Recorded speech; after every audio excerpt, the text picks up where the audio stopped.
How's it going, everyone? I believe it's working. And even better, I believe we are outputting at the correct resolution this time. Hooray! It appears to be working. How's it going, everyone? And welcome to another episode of No Excuses with your favorite show host, Still. And Volacel and no Fenurian because Fenurian is back at work again, and if we are really lucky, he will finish his shift and then join us. But we do not know if or when that is going to happen. Yes. But So, nevertheless, we will bring you the latest news and games commentary for the week, or we would if there was any. But as far as I can tell, nothing has happened. well, stuff happened. It's just stuff either me and Vol don't follow, or stuff Fern needs to be here to talk about because he's the one that's still following Final Fantasy XIV, or or Power World stuff, which we are not playing. So yeah, we do have some games to talk about. We'll go through that, but first, rest of the stick. If you would like to get involved with the show, you can do so by sending us email at noexcusesvtw@gmail.com, or you can follow us on the Twitter at noexcusesvtw. You can join us in the Discord server, which you can get to by clicking on the link provided in the show description underneath the archive version of the show on YouTube. Yes, indeed. Have you checked the stream to make sure if we are streaming this time? I am. I've got it open. It's streaming in the correct quality this time. It's not all It screwed up. doesn't look like it's being chiseled out of stone. No, I do have my preview stream set to a lower quality, but I have an option to turn it up to 1080p this time. So the output resolution appears to be good. Yeah, last week the issue was a double crunch with OBS default settings. When I changed a setting, it mucked with my canvas right before the show, and I didn't catch it. And also, it apparently wants you for YouTube now to use the little YouTube plug app that shows you the stream inside of OBS because they have that built in now. And it just works better, but it's a few more buttons to hit to get it set up. But it does let me edit the live stream in real time, so that's nice. So that's working. And this week we're going to do things a little bit out of order. Because Fern is not here and Fern never has anything to say about the gotchas. So we're going to do Vol's week in the gotchas first, and then we'll go on to the stuff I did this week. Which, if you looked at it on paper, like there's content there. It's just there's not a whole lot to talk about unless you want this to turn into an Emperor TTS show, which is not impossible. So, Vol, start it off with your week in the gotchas. Still my quivering abs. Oh dear. Anyway. So, this week, I haven't logged into Blue Archive yet. However, there is a new event going, which is the last one against part 1 of Blue Archive. And if I recall correctly, this one is a Wild Hunt and Valkyrie event, I think. Just a minor event, which closes out part 1. I haven't played it yet. I'll log in and see if it's got story to it. I don't know whether or not it does. I can't remember. And see how it goes. I'm not really a fan of those characters for the most part. Like some of the Wild Hunt characters are likable, but the Valkyrie characters I've never really been a huge fan of. To be fair, they don't really get all that much screen time in Total, so they don't have that many fans, although Kana has a very dedicated fan base. But this one's focused mainly on Konoko, who most people don't really like because she's just kind of a slacker who there's slacker characters and then there's slacker characters. Like there's slacker characters who are just sort of like lazy in a comedic way, and then there's slacker characters who are like sort of like active sources of trouble for people around them because they don't do their job. Yeah. And Konoko's sort of in the latter category. So yeah, she's not that well liked in the fan base. But anyway, moving on to the other gachas, I more or lessly finished the aquarium event in Genshin, which when I say more or lessly, I mean I got all the rewards. If you want to 100% it, you have to do a lot of freaking swimming around in Fontaine, like a lot, because you pretty much have to rely on things to RNG their way into existence. Because in addition to regular sea creatures and prismatic versions of those sea creatures, you also have regular versions of sea creatures. In addition to those, you have got frenzied versions of sea creatures, prismatic frenzied versions of sea creatures, and then you've also got like the various um, mechanical versions of sea creatures and their prismatic forms and their frenzied forms and their frenzied prismatic forms, and you kind of have to get everything if you want to 100% it, and there's no reward for doing so. So it's autism only, and it takes a long time, and I don't have that sort of free time, so that's been put on the shelf. And I don't think I've really done much else there. Um, I made a little bit of progress on the moon thing, but it's a big zone and I've got a lot of more work to do on it. I still haven't even scratched the surface of what they're actually trying to do. At this stage, it's basically Paimon and Traveler follow a black Kuhenki around the moon because reasons, trying to accomplish who knows what. In theory, they are trying to find Columbina, who's allegedly up there, following around this thing that Paimon insists on calling the Mega Kuhenki, which is a really big flying thing that Paimon has decided is a Mega Kuhenki. Um, yeah. There's not actually that much time left in the patch cycle for the current Genshin patch. The second banner cycle began this week, I feel like it was. So that means there's only another couple weeks to go. And then we will be in Snezhnaya. So I'm expecting that it'll be next week will be the preview stream for Genshin and new patch for ZZZ. That's because normally it's like in the current cycle, it's there's you know there's 2 weeks gaps, and then there will be a preview stream and a new patch, and then 2 weeks and then a preview stream and a new patch for if you are playing the 3 main Hoyo ones. So, yeah, not much else going on in Genshin right now. ZZZ, like I said, we're before a patch. I was going to make an attempt at the hard modes, but I just don't think I'm going to have time to do so. I've got way more ground to make up in terms of practice before I can do it compared to RSDL, and I just don't have the free time for it. So it's probably just going to get shelved. There's not like there's a reward for it anyway, other than the bragging rights of being able to put the badge on your profile, and nobody looks at profiles anyway. So anyway, other than that, I'm basically just hoarding anomaly chips because I'm going to need them if I decide to pick Jane and get Vivian and get Remiel. Then there's going to be a lot of outgoing anomaly chips. So yeah, I've just been farming those up, and I've just been doing the farming pretty much because there's not any other events going on. The leaks have been coming out saying that the next patch is going to have Claret and Roxy. For those that don't remember, Roxy is the sort of like, I guess, Gravekeeper themed, you could say, character that was introduced in the trailers. So, but yeah, I don't have much else to say for ZZZ either because it is in that week before deployment. So not Before we really. get off of it, just so the chat knows what we're talking about, in live show chat in the Discord, I just posted what I sent Vol when he asked me about the hard modes. Like, I don't have notes on them, but I guess I'm just playing Boltgun right now. I can type something up for you from what I remember. Yeah, I just don't think I'm gonna have time to use it because I just don't have time. I just don't spend a lot of time practicing at the game, and if I had done things like Battle Tower, maybe I would have sharp enough skills to get it done quickly, but I don't. So it's too many things on my schedule and too little free time. But yeah, it is what it is. I have mixed feelings about it as a mode.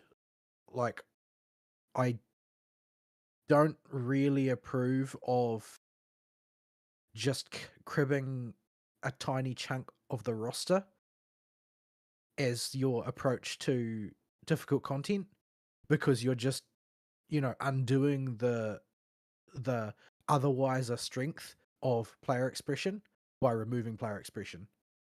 Yeah, I mean, Like, people like to have their characters and to learn to play their characters and to master their characters. And if the only route that they have to make challenging content is to not let people play their characters, well, you got to think about whether that's really going to head towards a destination you want to be at, because that sort of thing, it's just going to permit power creep on the other end, because you'll just be telling yourself, oh, well, we can just undo the power creep for the real content and leave the power creep in for everything else. well, while I would like there to be an expanded roster for the later ones, the two things about that mode that I do like a lot and offset pretty much any negatives I could have about it are, number one, you don't have to do the hard modes. Like there's no account progression rewards for doing the hard modes. It's just if you want to do them. That hold on, but that we've seen how that plays out in other games, and what it does do is it makes the normal mode slide further and further towards triviality, and it's already freaking trivial. There's no reason why it couldn't still be challenging in the normal mode, That's but true. they've chosen against it. They've left a huge gap between the hard mode and the regular mode, and I don't really approve of that, because it just means that there's no content for non-autists. Like, you can't want to be engaged with the game and not be an autist. There's no category there. Yeah, and number two, as it stands right now, there's no way they can make money with this mode. It's just stuff that they want to try out, because it's only trial characters in there. You can't use your own Yeah, characters. I think that's worth doing. It's worth doing experiments in a live fire situation to gather more data on how people interact with it. But I don't think that's like that as a fact finder. That's fine. As a real recurring game mode, I'm not very impressed, Yeah, because this is just like we screwed up Deadly Assault so badly that we have to have another shot at Deadly Assault now. That's what it says to me. yeah. So But apparently they're just adding another difficulty level to Deadly Assault as well. yeah, not sure how all that's going to play out. We'll have to see. Um, So I'm really sort of bewildered about where they're actually headed. Like, what is the purpose of the new one if they also need to interleave another difficulty into Deadly Assault? yeah, I already don't like the way the Shield Defense one played out, because I think that layering timers within timers is a stupid idea, especially when it requires you to play in a degenerate fashion where the only thing you care about is getting your ults out as fast as possible, rather than actually engaging with enemy mechanics. Like, it's better to in the new Shiyu, it's better to get domed and get your ult out than it is to play correctly. yeah. It, I know people were very bored with the old style of Shiyu. Um, but That's because the old style of Shiyu was freaking Spiral Abyss, yeah, and the, nobody likes Spiral Abyss. and they do keep tweaking it and making changes to it. Well, they're not tweaking it; they make radical changes to it all the dang time. Over the past several patches, with having the bosses at the end and then having 3 nodes and the whole style rework even before that. So I'm not sure if they even really know what they want to do with Shiyu. They just knew they needed an in-game mode initially, so Yeah, that's what they had. I think that, yeah, that they probably just said, look, we need to have a one stock unit in game mode, so we'll just borrow one from the other games, And so what because they at least that's in conformance with expectations. yeah, so I get the feeling what they've been doing with it, and the reason they keep changing it so much is because it was functionally just Crib Spiral Abyss at the beginning. They're just throwing stuff at it to see what sticks with the player base and what they like. Because they want in-game modes and they want to cycle them faster than all the other games. So they want a fast cycling in-game mode, but they want players to like it more than Spiral Abyss. But they they're they're just kind of throwing stuff at it to see what sticks and keeping what sticks the best, it seems. Or if something doesn't work, they're just totally throwing the whole Well, baby out with the the thing bathwater and is, trying again. uh, well, the thing is that they aren't being very agile with Shiyu defense. Like, they've bumped it way down their priority list in favor of experimenting with other things, because people are broadly deeply unhappy with Shiyu defense and resent every time it comes up. Like, it's the Deadly Assault week, people are still engaged with because people feel like they can meaningfully compete for high scores on it, but nobody is engaged even with the new Shield defense. Even though it has a scoring mechanism and you can compete for high scores, and the autists do out of the sake of the pride of being in wanting to be in the top X percent, but everybody actually resents doing it because it requires you to play not merely in a different way, but in a degenerate way. I, Like I it doesn't just change the strategy, it forces you to throw out real strategy in favor of coming up with teams that just basically don't work in any other context because the back end of the fight doesn't actually matter because you can't score enough points for it to matter. yeah, the thing I get the feeling with Shiyu is I can understand the line of thinking that gets you to current Shiyu. Like, okay, we want a mode for an in-game mode. Okay, we'll just crib spiral abyss. Okay, that's just boring and nobody likes it.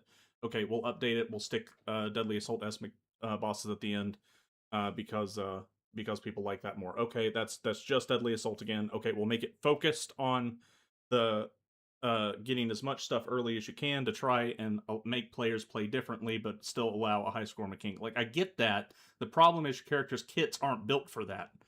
And so you have to get really wacky, and it assumes people all have a roster as wide as mine to do that kind of stuff. And it also requires you to just basically blitz the trash. Yeah. Like once you're through the trash waves, like your performance on the trash waves determines whether you continue the run. Mm-hmm. Like, do you exit the trash waves with the right resources, having cleared the trash wave quick enough? That's the only question. And the problem with the first iteration of Shield is that people were fed up with fighting trash. Yeah. So yeah, instead of like moving away from fighting trash, you've just required people to take a masterclass in fighting trash. Yeah. And It's not fun. you can see an earlier experiments in Shiyu too, where like in the if you it still exists, I think, in the permanent version, where there's just a node where the mobs have a lot of health and hit really hard, and you just have to clear it. There's no timer on it to get the rewards for that particular one. Like, that was apparently on the docket for part of Shiyu, and I think it was part of the early Shiyu cycles. But for whatever reason, people didn't like that or complained about it or something, or they decided it was a bad idea, and they decided that was not a way to go with Shiyu. So that now they're stuck with, okay, well, we can't do survivability, so now, and this is probably how Caesar I got don't left out in the lurch. I don't see why not. Like that you can you've got the latitude to have three different rooms now, right? So you can have the room that you've got, three strikes and you're out. Any character gets hit three times, they're dead meat. The fight doesn't have to be very long, but it requires you to know the enemy animations inside out. And you can dispense with the trash, thanks so very much, because trash hits you from off screen. That's when you get hit by trash. Because it's not like Devil May Cry. The trash that isn't on the screen doesn't ignore you. Yeah, that I But do. I do wish they would implement a feature. They do try to mitigate it, and if you know the enemy types really well, you can use it, the little flash and arrow. But it's not as good as the Devil May Cry system, which has been the universally accepted way to do things in action games. From even Ninja Gaiden on the Xbox got this right, and that game has a horrible camera. If an enemy is off camera, the first thing its AI tries to do is get in range, and only if it can't will it then decide to attack, and even then it has a sound cue. yeah, like if you've got three rooms, then you can have one room that is three strikes you're out. You can have one room that is front load all the damage. You can have one room that is like some other theme, like I don't know. Yeah, they've tried a lot of experiments in Hollow Zero. You could just borrow one of those, like you start with 10% health or something like that, and have to build it up as you go, or you have constantly draining health and you heal by dealing damage or whatever. Like there's lots of different things that they've done. You just need to pull one of them, and then have three different rooms and three instead of three identical rooms, and increasing the freaking boss health by 70% each cycle. Like people are getting really fed up of the HP creep in ZZZ because they go from being able to do a thing to not being able to do a thing, and the solution is gacha. Like Yeah, they have adopted HSR's biggest struggle when they, as an action game, had absolutely no need to. They could have yeah, just freaking doubled all the enemy animation speeds for the last room and made them absolutely bonkers fast, and then everybody would just have to get better. yeah. We're approaching a point where a bunch of the 1.x cast is is riding the struggle bus right now and needs serious team support or what do you call them, mindscapes to push through nowadays. And if they keep the Except the level of guy who's got pictures of Jane plastered all over his cubicle. well, she does need serious support nowadays to get there. She needs Yuzaha or Valina or Yeah, both. but nobody else has either of those characters But to help them, other than like Bernice, but she's not like as old as Jane.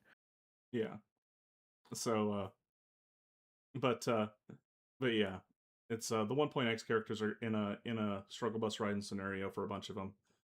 Poor Zoo. Well, poor Zoo's been on the struggle bus since forever. It's like even though she was strong against all the enemies as the only ether output character for the longest time, she Yeah, still she was also still kind of jank though. Like you would know, not really hugely better off with her than you were with somebody who was element neutral but newer. yeah, and because Zoo is like the prototype for Arya. If you really think about it, like she's an ether damage character that absolutely needs to be in the stun window to do any of her damage, and wants to do the biggest burst phase possible. Problem is, the only thing we had to make a burst phase that got a bonus multiplier back in the day was Kingi, and Kingi required all of the field time, and while she could stun really fast, she did absolutely no damage. And the only thing she did was make the stun window much fatter. Not longer, but the percentage was fatter over its head. So Zoo and Kingi Yeah, were tied at the hip. there's definitely some people in the ZZZ development team who are pathological. Like, there's the guy who's pathologically a Jane fan. There's the guy who's pathologically in favor of making every fleshy bit on a woman behave as though it is full of water. There's the guy who's like just loves fire stunners for some reason and Short can't get ones. enough of them. Short Who female fire stunners that must come out at the all start of of every patch. all of the current rumors are saying that the next strengthening is going to be for Kaleda. I could believe it. Girlfriend has had a lot of problems since the game came out. Yeah, well, you can tell she was designed in the same tranche as Soldier 11 because her behavior is of that type of action game thinking rather than their current type. But that just makes me even madder because it's like the space that Fufu is expected to occupy has gotten narrower and narrower and narrower as time has gone on. I mean, And if they buff Kaleda, then it will disappear entirely. yeah, I mean she does good hanging out on a Yidari and an Eve team. That's about Yeah, the but only Kaleda could do just as well if they buff could her.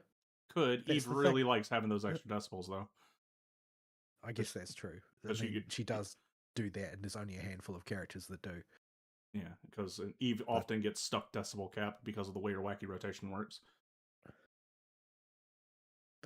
yeah, I'm like, if Kaleda becomes as good as Fufu, then Fufu just ends up in the dustbin because, well, Aftershock is in the dustbin, and that was what Fufu brought. That was supposed to be her compatibility with characters not named Yishin, was the fact that she had Aftershock, and Aftershock basically doesn't exist. It might as well not exist anymore. I don't know why they decided to bin it so fast. I guess when they sort of went in the direction of trying to make everybody do stuff off field, and it's like, well, we can't really make doing stuff off field be a thing anymore for a particular set of characters because we want everybody to have some sort of off field interaction. So, okay. But yeah, I Well, don't know. I get the feeling that that whole spree was motivated by Bernice, because when Bernice came out, Bernice was on every team, even if it made no sense on paper, because Bernice was the only character that could do damage off field. Yeah, they were trying to chip away at her dominance by making it more of a presence for other archetypes than just Anomaly being, a support and Anomaly and Bernice. But yeah. Uh ZZZ directions, at least they are nimble. Unfortunately, sometimes they are nimble in strange directions. Um there is such a thing as being too scared to commit to a particular way of thinking, though, and I feel like ZZZ falls victim to that. Sometimes they change things just to change things because somebody got mad about it one time. But yeah, we'll see how they go. I'm really looking forward to their new Hollow Zero because it just seems like a good playground for the characters that you like playing. So if I just want to play like Nangong all the time, or I want to play Fufu all the time, I can just do that. It doesn't matter if it takes me a little bit longer, I'll just be less efficient. But I can do it still. Yeah. So More, yeah. more Um places just to play characters is always good. We'll get to it in a bit. HSR desperately needs some place to play the video game that you're pulling characters for. yeah, everybody's been saying this. Like the problems that HSR has have now been so like thoroughly worn in that everybody from the normie band upward is all constantly talking about it. So even the people who normally don't notice game mechanic issues have noticed all of the primary problems with HSR by this point, simply because they've just rested on their laurels for so long and they've just hung around. But yeah, anyway, so there's not really anything for me to cover in Woo because I haven't had time to do anything. Um, Was it's there been a busy week. was there anything this week Well, I other than haven't the covered carryovers? any. I'm talking about carryovers because I haven't had time to do any Okay. quests. I just did the story. No, I was asking because I legitimately didn't remember if something happened this week in Woo and I just forgot. Oh, I guess the photo event continued on through the week. Yeah, well, there's a big gap in the photo event because Susu isn't out yet. I don't. It seemed like they could have just used it as a promotional tool. It's like there is this one mode in which you can really mess about with Susu and see what all her animations are like to sell her to you. But maybe they figured that that would have a counterbalancing effect of, well, people who would otherwise pull sight unseen might grow weary of her if they don't like the way she feels to play or something. But I don't know. At any rate, they decided to deploy the last stage of that event alongside deploying Susu herself, and I've put together a provisional set of gear for Susu, a provisional set of echoes, but somehow it ended up better than my Yang Yang one, so I need to go back to the Yang Yang drawing board now. But yeah, I can only do this so many times because I'm gonna run out of echo tubes because I'm Yeah, trying to pull so many characters this in the rest of this version. yeah. I got echo or a provisional set of echoes for Amy. I still have a provisional set of echoes for Augusta sitting on Punchy I, Lightning I Man. don't I don't get an Augusta vibe off of the next patch. I don't think they're going to run Augusta. I don't think so either. And the reason I don't think so is I think there's way too much overlap with Jingran. Yeah, Since Jingran is produce shields as part of your damage rotation guy. yeah. They might squeeze her in the patch after. But the I don't get the feeling she's coming around yet. I want to pull her when she does come around, so I'm keeping one wave band worth of coral in the tank, and I'm keeping a gear set ready for What's her first wave band? her. One of them anti-interrupt wave bands for an on-field character. Oh yeah, yeah. If you're an on-fielder, it's just generally a good idea to get them. Like I'd really sort of like stalling at getting one for Yang Yang because I just don't think she's going to wind up being one of my sort of like mains the way Hyuki is. I've already got one for Hyuki and I just want to get more because I love playing her. She's really, really fun on-field character to play. Um, Yeah, a where's the really bookkeeping? I kind of want to see it. I've been having a Let's lot of see. fun with the Lucy Linnae team right now, running around with that one. Or I guess it'd be Lucy Linnae, because Linnae needs to go first.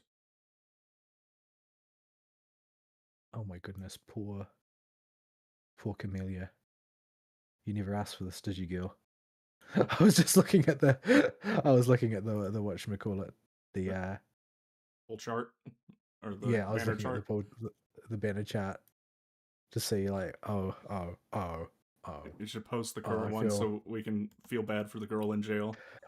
the cast is so big that it's hard to get it all on the screen now. That's the thing. Let's see. It's kind of small now, so you'll have to squint because freaking. Hold on. If I do Yeah, pick that one, then I can make it a little girlfriend's. bit bigger. I don't know why she's in jail, but I mean, it's not like there's a lot of core for her now in terms of utility in endgame or anything like that. But people still like her. She, I liked her. I thought that she was quite an endearing character in her own psychotic little way. Yeah, now that we're coming up on triple banners, if these become a standard thing going forward, hopefully a bunch of these characters that have been in jail will get out of jail. Yeah, I mean, Augusta's at 10 now. Augusta's been off nearly as long as Chiacona and Cantarella have. Yeah. Nobody's going to outdo your girl Peep though. I don't think. No, no. Eve and Chisa are the queens of reruns. If we pick I mean, two I two can only girls to, assume that Shisha's going to get another rerun because of there being so much negative status and 3.x. you know what's going to happen, right? The rerun banners for one patch are going to be Chisa Peeb, and we're going to be screwed. It's just going to be over for us. Over for our wallets. Yeah. Thankfully, I am not all in on the new characters. I'm mostly looking at reruns. Siggy's at 7 days and has not had her first rerun. I would expect her soon. I am in the process of farming her level up and stuff, but Well, I mean, there's been persistent rumors that Swimming's kit will interact with echo damage, so presumably that would be the time to run her the same way that when they run Qing Shao, they're going to run her alongside Danya because they both interact with Tune Strain. yeah. But I mean, Shin is also going to interact with negative status stacking, so so it's there needs to be more than one Cheeser in the game. I'm sorry, you can't have every team need Cheeser. I'm Like going it to would have have to get your girl. like Glacio Chafe needs Cheeser and Fusion Burst needs Cheeser and Cartwheel Havoc needs Chisa, and PB Havoc main Bane needs DPS needs Cheeser. Chisa. Yeah, well, I mean the uplift from having Cheeser on Cardathea is tiny, like Yeah, but the minuscule. bigger problem here is Rover is clunk as crap to use, and especially these days with deer, like you have no idea how frustrating it is to be Arrow Rover chasing those deer.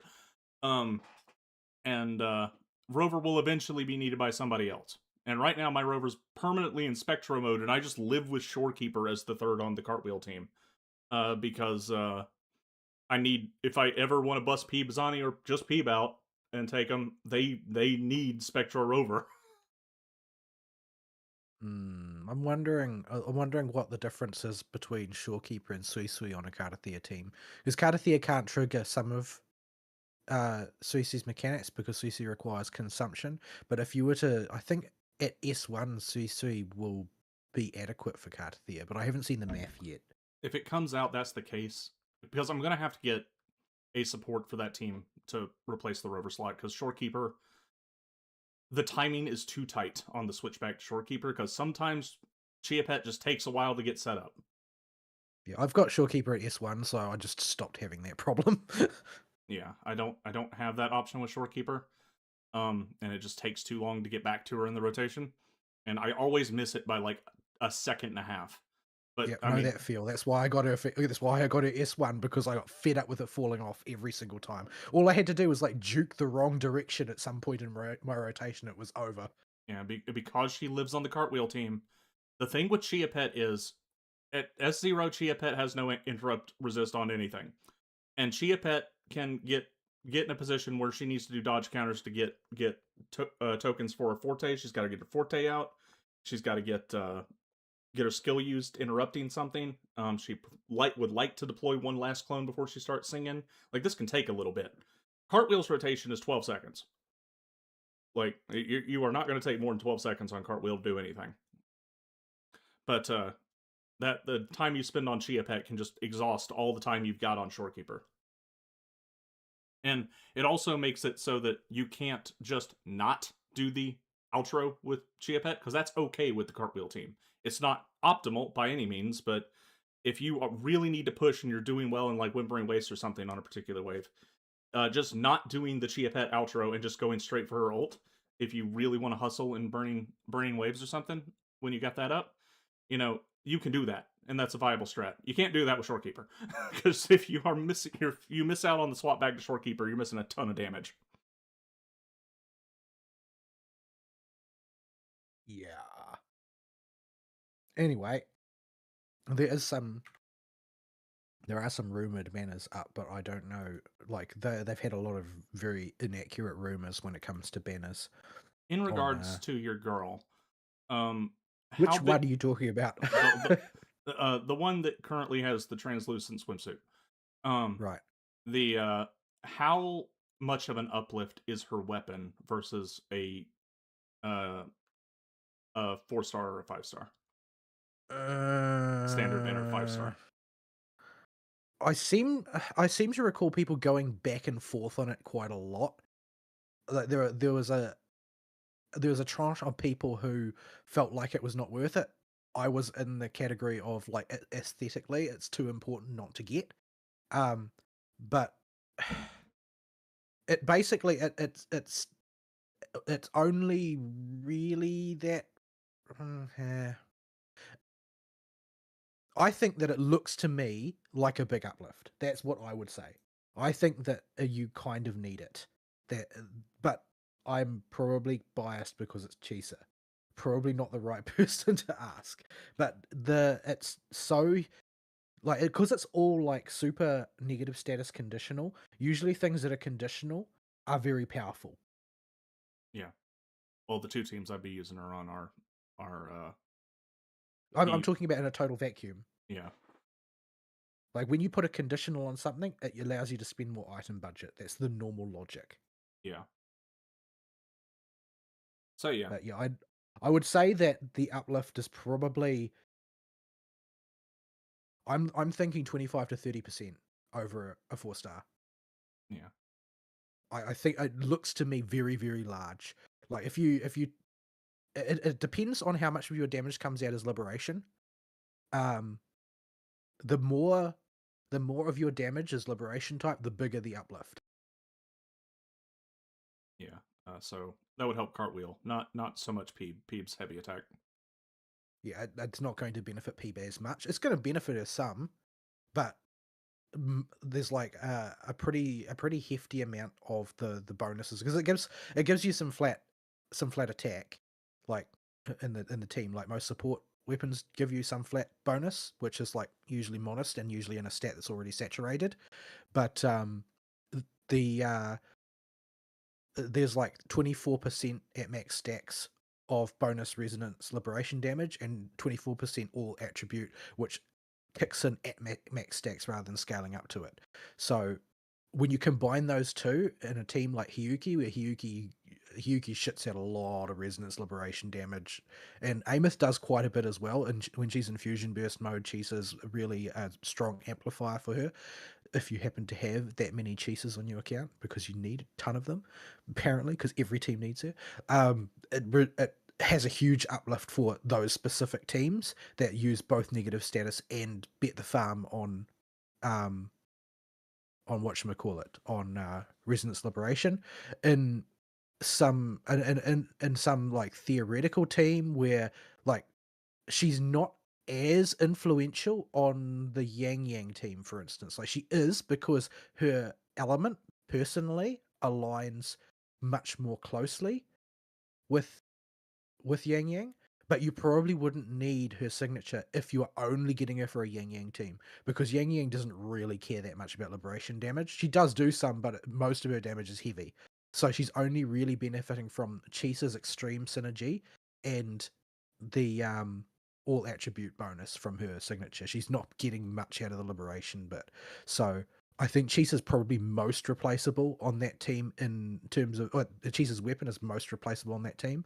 But Chisa herself synergizes so strongly that you wouldn't want to not have Chisa on that team if you could fit her there, unless you had somebody to stand in her stead who just gave massive heavy bonuses, Yeah, like or a really cracked Mortifi. yeah. And the other thing is for the Cartwheel team, at least, Chisa is the only alternative to Arrow Rover right now because of her stack increasing.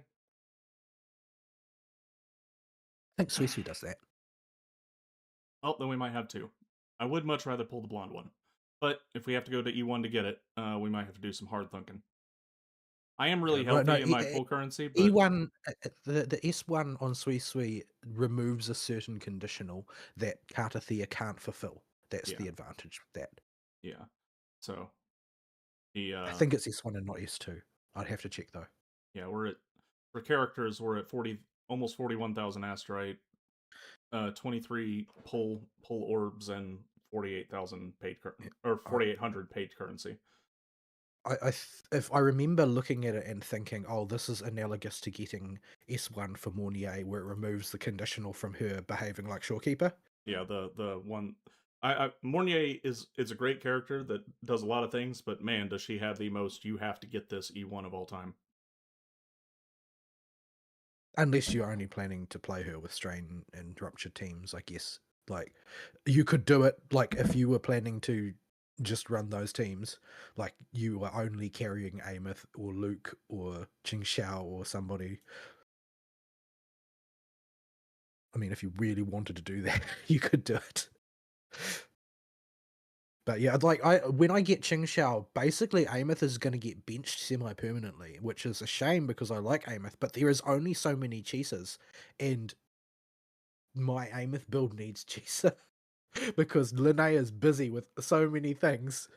So we'll have to see how it all shakes out in the end. But Ameth is going to end up slipping between the cracks at this rate. There's no way I can look at a single part of Linnea's outfit with the camera without it making it look like I'm leering at her very inappropriately. Well, swimsuit skins are for leering inappropriately or But characters. That's but kind they of what don't they're always have for. depth. That's true. However, that just shows a lack of care and attention, I guess.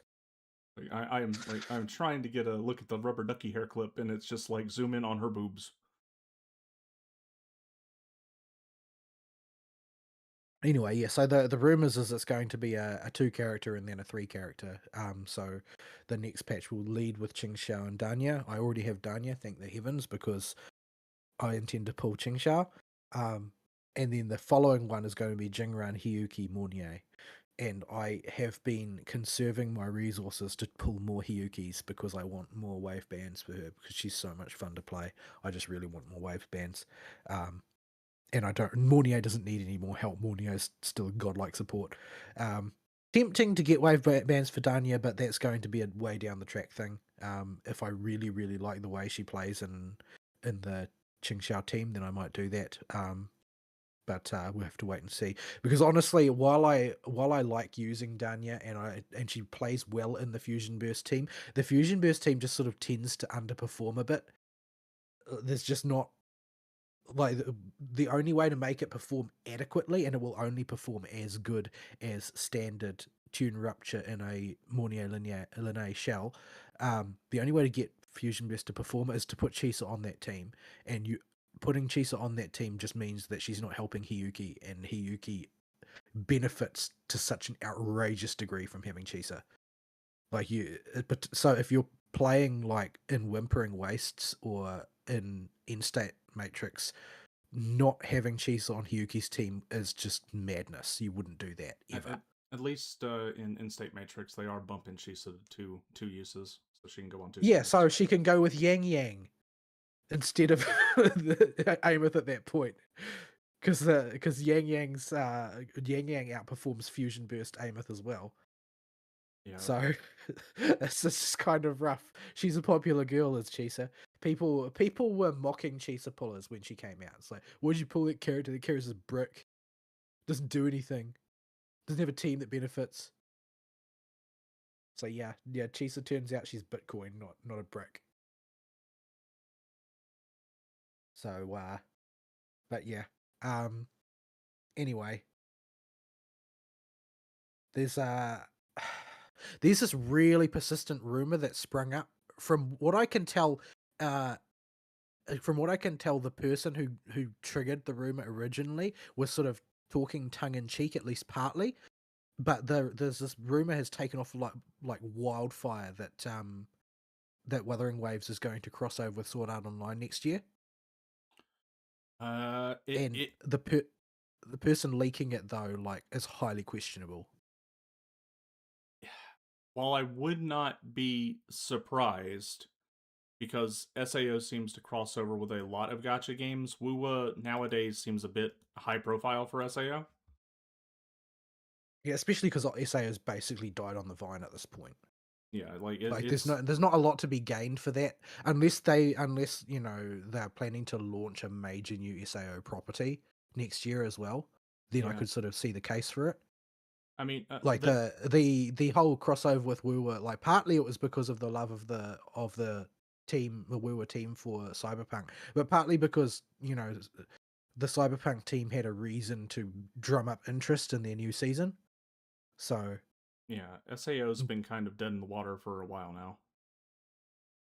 that, and I feel like like it's not going to, it's just not on the level of Woowa in terms of the sort of the tone and tenor of the thing.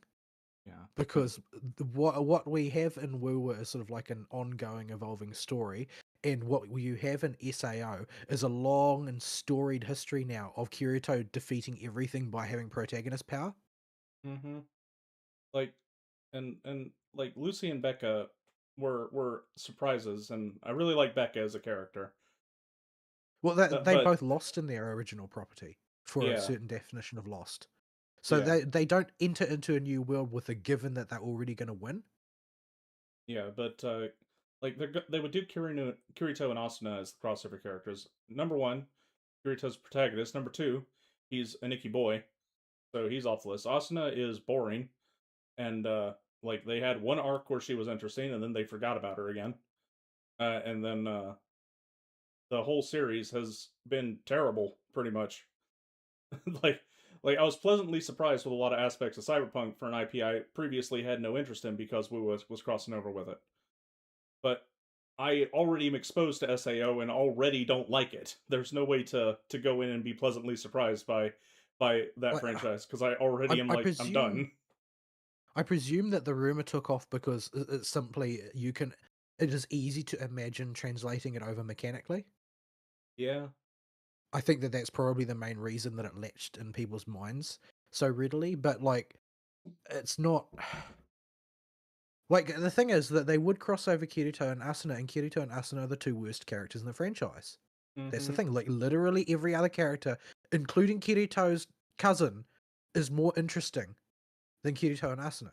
You know what's funny? In Mahjong Soul recently had a crossover with SAO, a second one. Because they once they get deals with people, they tend to do two crossovers, and it was the summer crossover event, and they did not sell very many copies of Swimsuit Kirito and Asuna at all. You saw almost none of those, but you did see a crap load of Leafa's and whatever the blue cat girl is. She got in there too. Shinon? Yeah, Oh no, hold on. I There's think. Shinon's got blue hair. Silica becomes a blue cat girl in one of them, I think. One of the versions of the I games they do play. not remember all the side characters in SAO. It's so far out of my brain. But literally, all the side characters are more interesting. Like, the reason why the GGO arc was so popular was because Shinon's just a better female lead than Asuna. Yeah. And And so there's way more tension between her and Kirito as well because of the fact that, you know, it's going to contrast with Asuna, and with Asuna, Kirito is already playing Happy Families by 1/3 of the way through the original series. Whereas Shinon is like, well, she's got a yen for Kirito, but she's also, you know, too proud to do much about it, and has a whole boatload of her own issues to work through that are much more important than teen romance. yeah, if I want to watch the couple progresses towards getting happily married, I'll just go watch Banned from the Heroes Party. Okay, thanks. But well, the thing is that there's no progress between Kirito and Asuna. They snap from being, you know, they having the usual tsundere bickering to playing happy families in overnight, basically. Which was basically because the writer jammed a really awkward sex scene into the original version that got taken out of the light novels. So, um, but yeah, it's a I think a terrible choice of crossover simply because there's no gravity to the SAO story. There's no stakes because they have won over and over and over again now. Like there's just too many. There's just too many seasons of winning at very little personal cost. Like they always attach personal costs, and then the personal costs get wiped by the victory at the end. Is usually the way it goes. But like there's so many other characters that were more interesting. Like the guy who turns into a sword is more interesting than Kirito because he has to make a sacrifice. All Alice right, is more interesting than Kirito. that Shinon is happened, more didn't it? interesting than Kirito. Yeah, but the thing is that even then, he's still more interesting than Kirito because everybody is. Kirito is literally a 12-year-old self-insert fantasy. I am Like, this there's nothing there. when you said turn into a sword, my brain is so TTS. Live show chat for those wondering.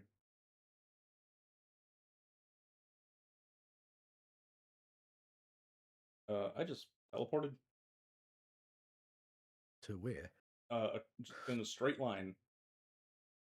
Cool, I guess. Anyway, yeah. So I think that that's a terrible a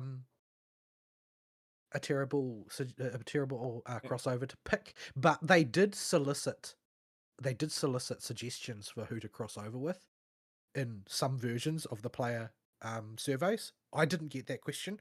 I gave my suggestions anyway because I knew other people were getting it. But yeah, they did solicit if we did another crossover, who would you like to see?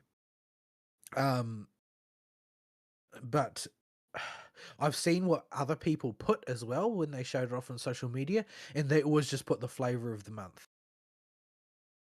Like they don't delve back in history. So, but there are Sao diehards, so I'm sure put Sao down. But most people put like Mushoku Tensei and things like that that are grotesque, and nobody will remember in a few months' time. Um, I don't know why that's so popular. It just grossed me out when I watched the first two I, episodes or whatever I to review. I thought its whole stick was like it was one of the first fantasy isekais in its original media that really took off and hit popularity. So I it's don't know. established I a don't lot know of how the old. I don't yeah know how old it was. I yeah don't. All I know is that it's on its like a third season now. Except that the protagonist is kind of just a Burke. Like his entire shtick is just being a standard harem protagonist. But I guess I've heard what he was like in the original novel, and he's just such an unpleasant person compared to with they filed the rough edges off and made him into a gross, disgusting pervert in the anime, which is an improved version of who he was. yeah. But I gather that the in the original version, like before at the time that something like at the time that he gets kicked out of his house for not paying the rent. In the anime, he's just kicked out of his house for not paying the rent. In the original, it's something like he got kicked out because he decided to stay home from his mother's funeral instead of going to the funeral so that he could jerk off to voyeur video footage he'd taken of his niece, yeah, that sounds who was underage. yeah. And it's like the entire story spins out of supposedly being a redemption arc for this guy who doesn't have to face the consequences of any of his actions because he just gets everything handed to him on a silver platter. That sounds terrible. Yeah, but that's what's popular right now, apparently. Yeah, the only Um, I might be thinking of a different. Its name might just be ringing the wrong bell, but I think its whole shtick is it just did the isekai thing first for a lot of stuff that became trope codified later. Uh, that's like Escaflowne. yeah, I would think it would go that far back now too, but that's what I've heard. I don't know how that much of it that is true. because you know how people that will spout that kind of stuff are. But that's the literally the only thing I've heard about it. I have no interest in watching the show from the summaries I've read. But you need to have something worth crossing over to cross over, and SAO is just not that franchise. Like, because the characters are so like world weary from having gone through like an almost unbelievable amount of adventures now for normal humans. Like, stuff keeps happening to the same characters over and over to the point where it just beggars belief at this point. You know, like Because you can buy someone getting caught up in one world-changing event or life-changing event, and maybe that will change them enough to get them caught up in a second. But getting caught up in like 6 or 7, questionable. uh, Like, you're just stretching credulity at this point. unironically, of the normie tier shows that people actually know about in anime, I would probably, if they would do the modern version of the characters and not their original season one versions, I would like to see them cross over with current ReZero and do a modern Subaru as a playable character because he would come with Betty. But the most well-known version of that character is the original one, I know, unfortunately.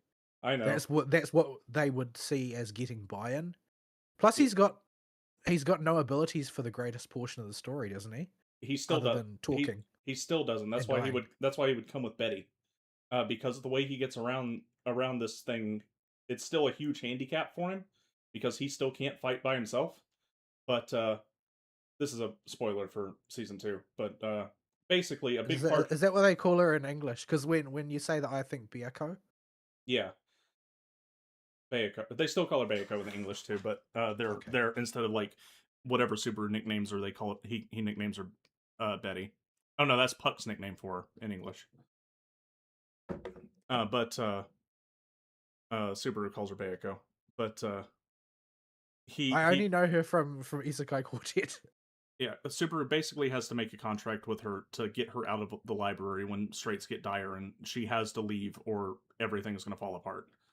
And one of the most ridiculously over the top impassioned speeches of all time in anime history, he gets Betty to agree to make a contract with him, and Which actual is his superpower, really. yeah, and get her to trust him. Talking people's ear off. Yeah, so she takes a chance on Subaru, and they get really close. And after their contract, and he basically has to fight through her if he wants to do any fighting himself, or if he wants to get in the middle of the action, he has to have Betty do it for him. But because this is like a Shiro and Saber situation, where now she has to get all of her mana from Subaru, who can produce basically none, so her ammo is limited in what she can do. It has to take a long time to recharge. Well, that would give them a chance to make another Frolova like character, I guess. Yeah, and But yeah, and they could they, there's a whole lot of characters in that series that could work really well with their modern iterations and their current fighting styles. Julius could work. He's become a really fun character with a whole lot of flex in his kit that you can make. Like even Amelia right now with just the ridiculous melee combat she has remembered how to do after getting some of her memories back, and her ice powers could is work that out now. light novel finished? Like, is that a finished story, or is it still dawdling its way onward? It's 20 something volumes in, and I think it's got like 3 or 4 more to go. So it's approaching the end, but it's not done yet. Right. But yeah, I guess the thing is, like, well, who would you pick? It's got to be memorable characters, and people are going to want people are going to want Rem. I'm sorry. Yeah, they are. That would basically exclude modern Subaru and Betty from being a character. Uh, for reasons. I mean, oh, you say that, but we've got precedent in Rebecca now from somebody who's frozen in time, basically Yeah, being brought up to date, but but yeah, the time gap is not very wide. That's the But that's the only normie tier anime I could think of that would have genuinely interesting and fun characters you could make kits for that would fit in and make a fun story with. I can't think of any. I reckon you could do I reckon you could do Index, but it would require some fussing about. Index used to be And normie and mainstream, but it's getting pretty old now for people to know what it is. well, the Blue Archive crossover wasn't that old, and they've got a pretty deep chest of characters to pull from. The main problem with those characters is that a lot of the cast are one-trick ponies. They only know how to do the one thing because that's just the way powers are constructed for espers, and the magic users, they're pretty much like Fate Magi in that they require a lot of setup to do anything. Like, you can't just use magic, you need to do shenanigans first. Yeah. Whether that's like setting up the feng shui of the arena or what. But we do already have a feng shui master that also happens to have Misaka's characteristic ability. So Yeah. I mean, there is precedent with the WUA Cyberpunk crossover that when they get a forte, it's just makes it them able to do what they do easier when they come into this world. but Black Wall Juice. Yeah, don't OD on Blackwall Juice. I did I did laugh when they referenced Blackwall Juice in I think it was HSR, literally right after the Cyberpunk Yeah, for crossover. the Tetris game, when you do finish the hacking thing, they're like beyond the black wall is the achievement. But yeah, I don't know what they'll do. They are probably going to target a crossover every year. That seems to be their sort of plan going forward. It's just a question of who gets selected. But yeah. Well, we spun a lot out of that for something where I didn't have time to do anything. I still haven't had time to do any of the quests, and we were because there's too much going on. There'll be too much going on next week as well because he's got drop a patch. So how am I going to get anything done? My goodness. I still haven't even finished the current events in Woowa for in particular the rewards for just doing the freaking Vampire Hunter Survivors thing to floor 12 like 6 times or however many times you've got to do it. A lot of times. The No many times asteroid for that, thank the heavens. So even if I run out of time, it's not going to bruise me too much. I don't know, are those permanent rewards or are those just limited time ones? I don't even remember. I don't know. Because there are two types, right? I'm pretty sure.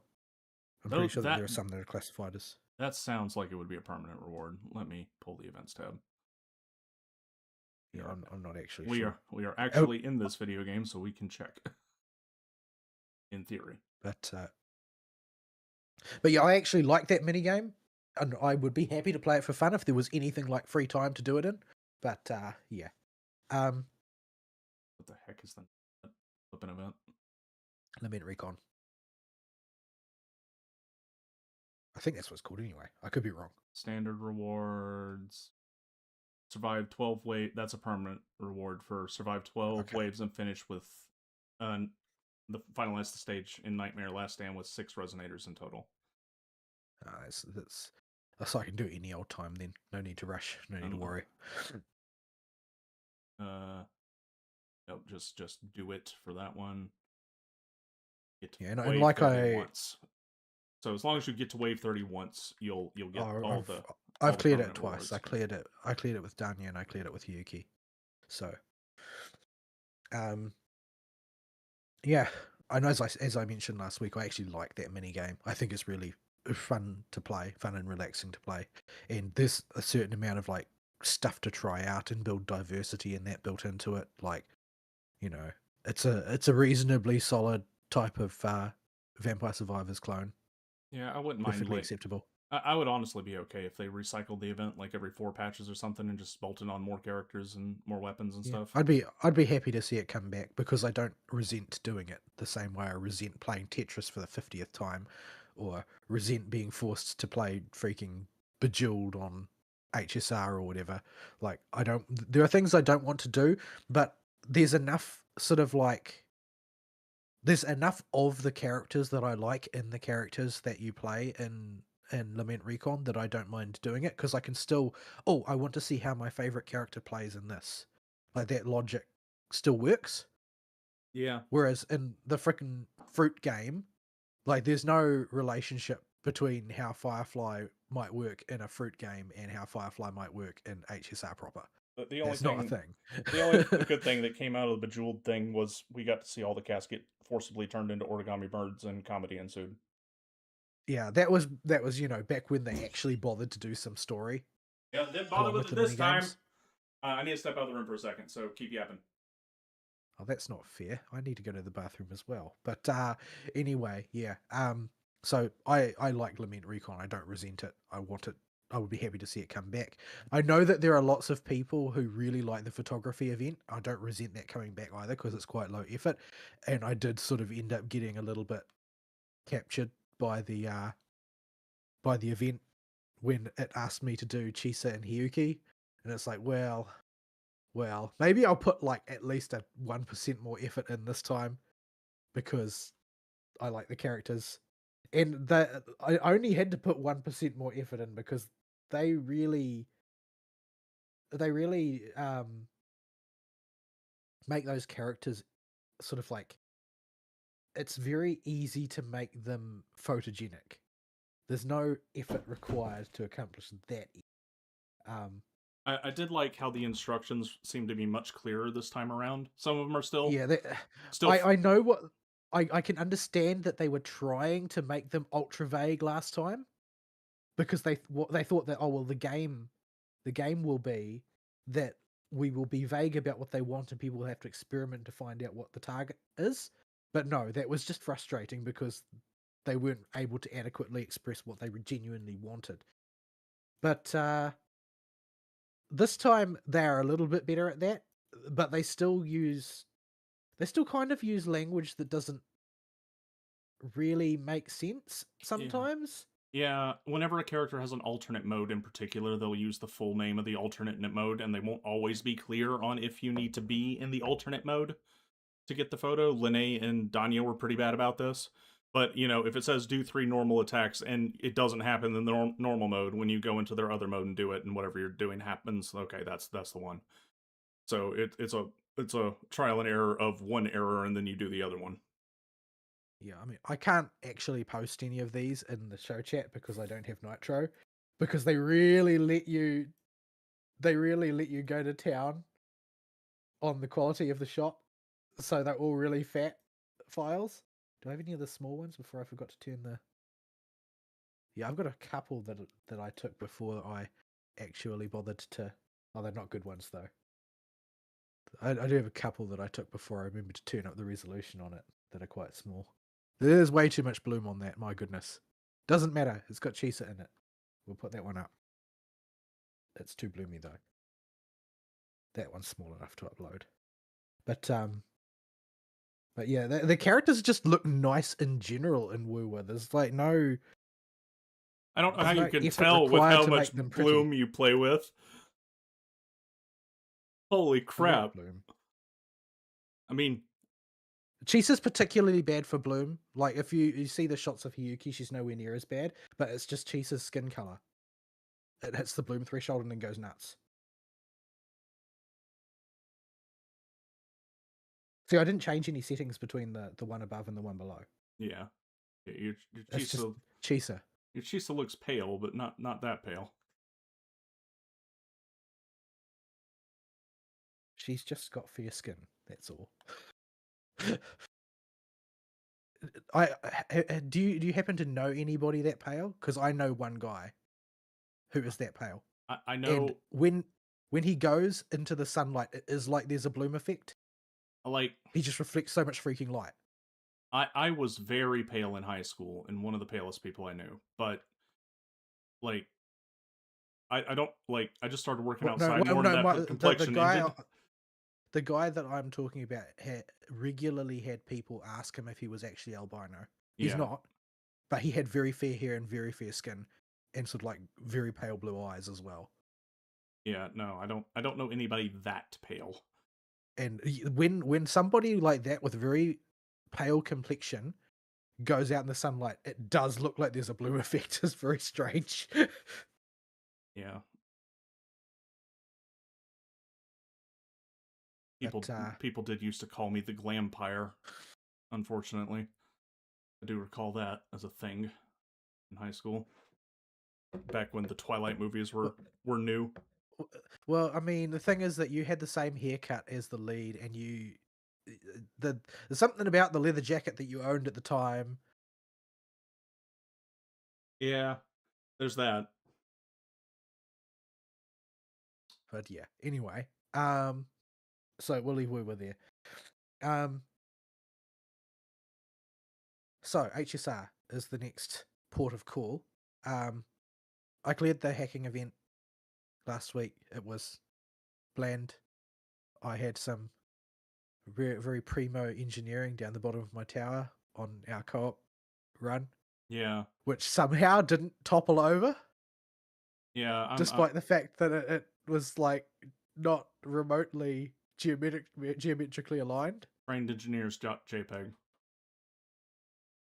It was fine. So they're looking at that. I'm like, yep, that's what I expect from an engineer. It was perfectly balanced. But we got there with no trouble for the co-op. It was fake Tetris, but bad. Like I don't know why they keep doing this. Nobody in the history of ever has put on a feedback form this game would be improved if there was more Tetris. Like, here's the thing: if it was actually just effing Tetris, it would have been more fun. Well, I don't like Tetris, so I mean, Tetris is a accidental stroke of genius in a puzzle game. Like, it is a perfectly playable and workable system. You can't overdo it because it's kind of a one trick pony. But actual Tetris is fun. You do that once and then you never do it again if you're going to do it as an inspiration for a crossover. You don't try to iterate on Tetris because it never works. see running around underneath falling blocks in Woowa. Yeah, like Tetris is the most accidental masterpiece of a game that is a one trick pony and will work exactly as it is. But because of that, nobody has ever asked for it. Yeah, nobody, and I mean nobody, has ever asked, please make a version of Tetris, but jigger up the gameplay a ton. And even then, I mean, people that you are could argue that this is very distantly related to Tetris because realistically, it has nothing in common with it except that there are blocks. yeah, there are blocks that fall that remind you of Tetris in that some of them are shaped roughly like Tetris blocks. But they also might be significantly larger or significantly smaller or wonky shapes that don't make sense, Yeah, etc. instead of tetraminos, we have octorominos and septaminos and all kinds of wacky and wonky configurations. And the objective is just to stack them as high as you can with various things happening on the field that'll make your tower unstable.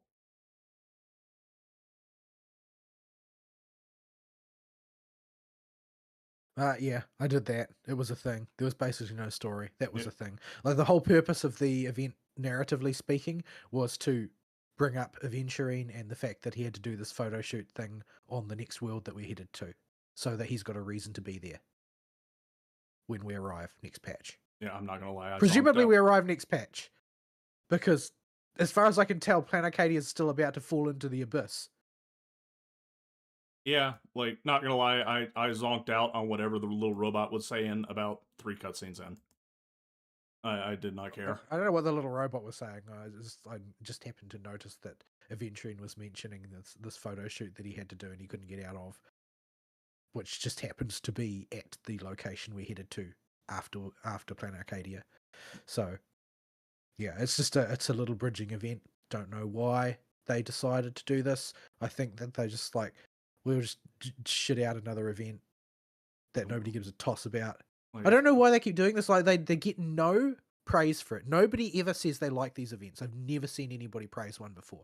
Nobody praises the ship event. Nobody praised the theme park event. Nobody praised the Tetris event. Nobody praised the freaking birds event. Well, people did praise the story because they thought it was funny, but they didn't like it the second time round. People were just outraged at that they had to come back again so early. Like people don't like these. They just straight up don't like them, and yet they keep doing it. I don't know. So I mean that sort of brings up the other issue though, which sort of links into the main event for this week, which is that they have done nothing to expand playability of the game using investment. Like, I feel like there's a not inconceivable world in which, broadly speaking, people stop spending money on Star Rail because it's just not interesting to do so, Yeah, because you can't do anything with those characters. like Like, there's going to be like a tight knot of people who are just autistic about the mechanics who want to have the latest meta team, and maybe they will. But most people who play gacha pull for the love of the character. Like, there's something about this character that appeals to them, or that really helps a character that does appeal to them. But if it gets to the point where there's actually no role for the characters that appeal to them, then, well, why not just log in and do the story? You don't actually need those characters for anything because there's nothing to do with them. yeah, like I'm planning to pull Robin as the only 100% known character pull on the docket, and that's it. I don't care about Well, getting any reruns or eidolons on characters right now because it's just I already can't clear the in-game modes or the anomaly arbitration, whatever it is, with max stars. So I mean, I'm slipping, and unless I pull for the current meta, I'm not going. That's only going to get worse, and I've just kind of accepted that as a reality. And oh boy, did I maul it this time.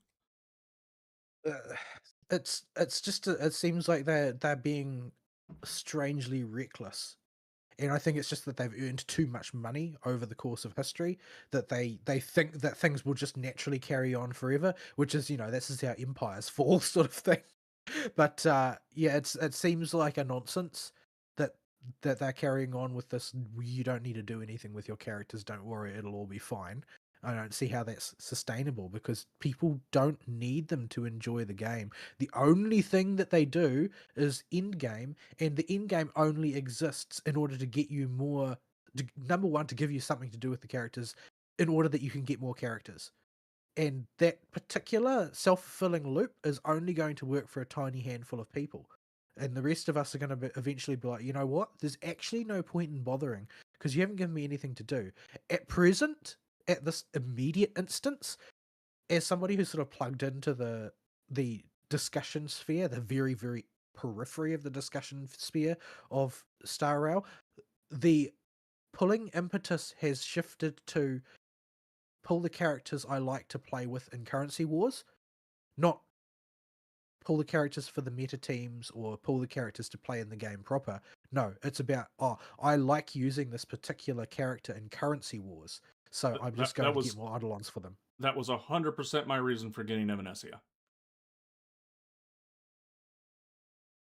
Like I liked Evanesia, but she would have been a non-pull if I didn't use her so dang much in currency wars. Like that was Yeah, so literally the only reason I got her. if you want somewhere that Aglaya will always be cracked, I mean, then currency wars is your bag. anytime she comes up in threes, I can't stop myself and I abandon. I'll go in. Okay, I'm gonna do an elation strat this time. Okay, I'm gonna try something really wacky this time with follow up or something. No, and then I see three Aglias in the shop. I'm like, well, that plan's out the window because I can't stop myself.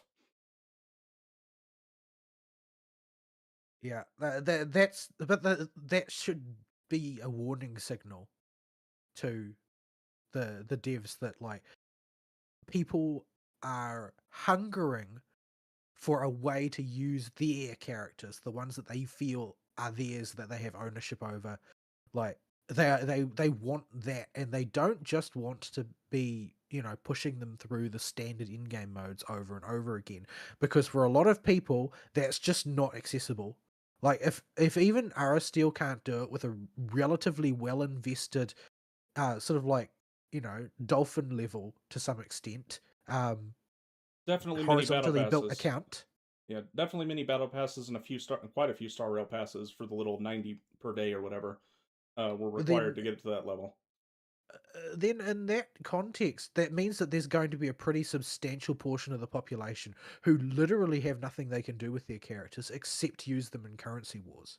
Yeah, like I barely squeaked out this anomaly art.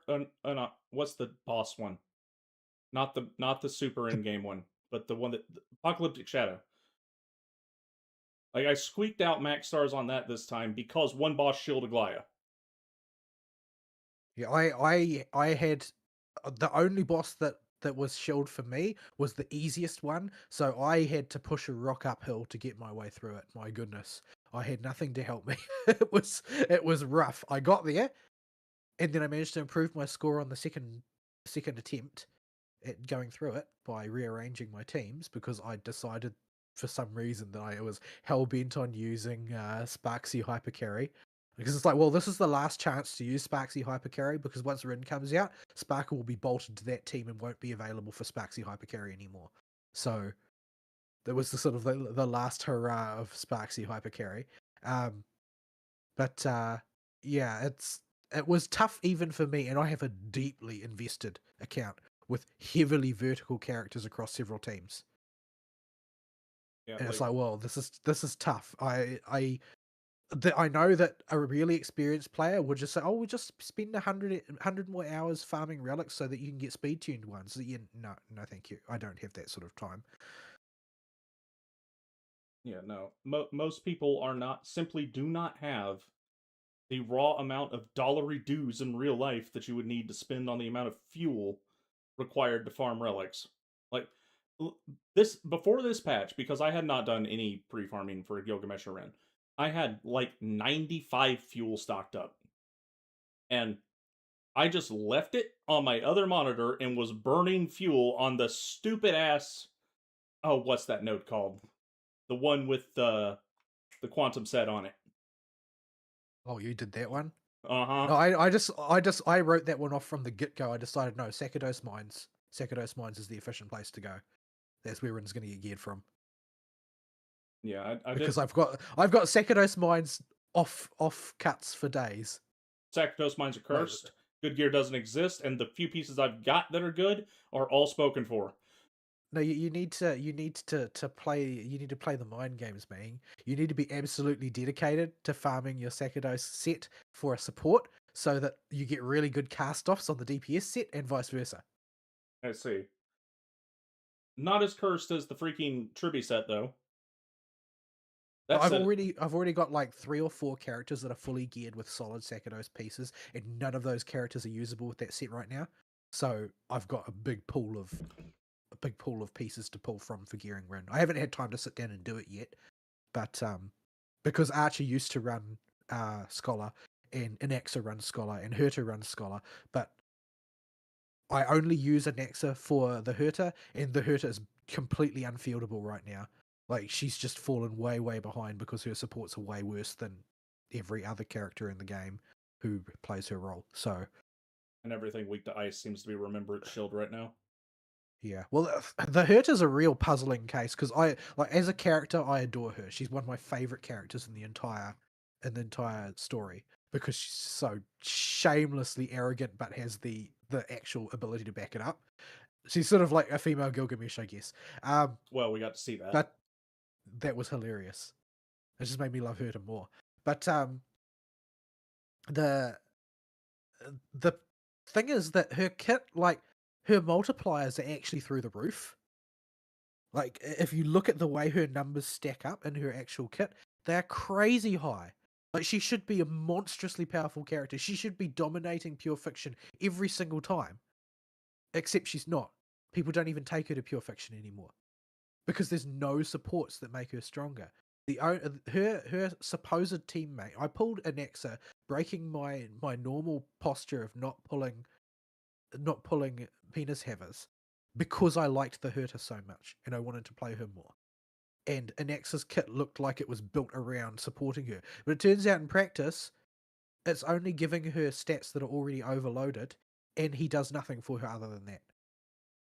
He's a totally dead pull for her, because other DPSs got tailor-made supports that really emphasize the strengths of the characters that they're designed to support. And since the Herta is bizarrely for an erudition character a debuff-based damage dealer, it meant that you couldn't scale properly with most of the supports because Niality characters aren't really designed to work with the Herta. So yeah, she's really pretty much stuck on the bench. I tried using her in APOC this cycle and it did not work. It was a disaster. Even with everything moving in her favor, it still didn't work properly. It's just really tragic. I don't know why they've done this to her when she's supposedly such an important part of the mythos. Hopefully they will rescue her one day. I don't know how they'll do it. Maybe Summer Robin will do it. Who even knows? Summer Robin, as you've described her, has the potential to shake up a lot of things. Yeah, like she's best for a lot of teams. She's like the female Morton X Blade. She goes in just as many teams. And There are that, a lot of teams that want her and Morton X Blade because they're both a cut above as supports. yeah, like that really frustrated me so much with this cycle of everything where if you do not have Morton X Blade or Himiko, you're in trouble. So much stuff shilled for it, and it was a hard shill with very little options for playing on shill outside of that. There's like one node would have a generic elation shill that you could grab, and that was it. Yeah, it was a pretty bad cycle, a pretty rough cycle all round. That said, I didn't see as much complaining about it as I expected, but I wonder if that's because the bulk of people who normally complain have already disengaged with Endgame. But but yeah, it's in a tight spot at the moment. I'll have to sit down and spend some time crafting or cultivating some gear for because Archer needs to be re-geared for the new Trailblazer set that came out, and the new whatchamacallit, the one based on Himiko on set. Root. Yeah, the set design for Himiko. And so his cast offs, some of them will go to Rin, but Rin kind of likes to be either +1 or -1 from Sparkle. So I'll probably need to supplement it with speed because Archer basically doesn't care about speed. Archer uses Sparkle speed stat. So piles everything into attack. So yeah, I'll have to do some gear crafting, some gear grooming, try and get that all set up so that I can use Rin as one of my main teams. Unfortunately, it runs across the age-old problem people have been wrestling with since the dawn of time, which is an account can only have one Wowo.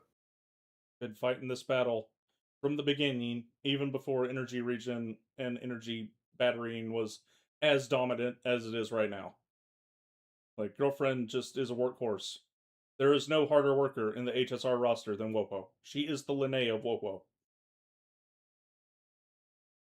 But yeah, Did I well, just say no, Linnea of I'd say Wopo? she's more. Yes, you did. I'd say she's more like Chisa in that she's a support and is limited to a particular set of teams that use a particular mechanic, i.e., energy. But the fact is that she's just too valuable, and the reason she's too valuable is that every other sustain in the game currently, apart from Don Hung, is bad. Like they have just let that entire archetype die on the vine because they put Hyacinth into Remembrance. Yeah, you have three sustains that do something that's helpful. You have Butter Vision Earth for Earth mode, who gives attack. You have Wopo that waves a flag and gives energy and attack, and you have Hyacinth who has the fat fuck that does the tactical nuke. Yeah, all of the others have fallen off. Like Aventurine's level of shielding is like it's higher than Don Hung's, but you don't actually need shielding as good as And Aventurine has, and to it be makes quite you go honest. and it makes you go skill point negative if you do have to push more shielding out with adventuring. I mean, if you can, the thing is that you can do the same thing with Don Hung. You can force Don Hung's shielding to catch up by going skill point negative with him, so he still has that option available. But his Memo Um, Sprite has numbers that are just higher than adventurine's. even if they're still pitiful in Yeah, practice, yeah. So, but he but confers more benefits to the rest of his team with his buffs. Ultimately, yeah, like the only thing adventuring comes with is he applies a debuff, and it's not a very important one. And his ult one is that's crit damage, increased crit damage taken debuff on an enemy. But the it's a single enemy, number one, and we all know how that what that means in this day and age. There are no single target bosses. And his follow up attack, which that whole archetype has been effectively uprooted and replaced with Hickey Boys as of late. yep, bit of a cruel decision on their part. But Lingsha's the same way. Like her numbers as a healer, they just don't keep up. Like they people say Huoho can't heal and that her Nova Flare didn't do enough to help her heal. Huoho's numbers now after her Nova Flare are way better than Lingsha's.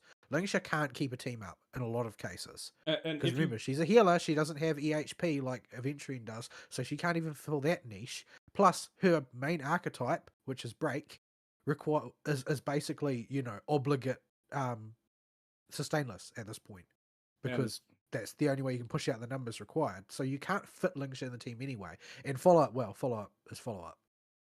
and more to the point with Wowo, the people that are mad that she doesn't put out healing, there is an option you may not have considered, and it's just hold an ult for a turn. This requires some play and thinking about how your energy is going to be distributed in future rounds. You may have to play around it, but if you think you're going to need it, you can wait for the boss to get around and ult after it so that you don't get bought by its goons or something, so that you I'll get be a heal honest, I've from never had Wowo. to, not even once. I've had to in the past. I haven't had to lately. I've only had her since the Nova Flare, and I have never had to do that. I've never once. It was quite common before the Nova Flare that I would have to do that. The only character who ever gets killed through Wowo's heals, in my experience, is Sparkle and Sparksy. I don't know what it is about those two. My Sparkle rolled an absurd amount of HP, and Mine didn't. my Sparksy, however, dies with a light breeze. Yeah, I think that this is just the karma that you get if you make your entire career trolling other people.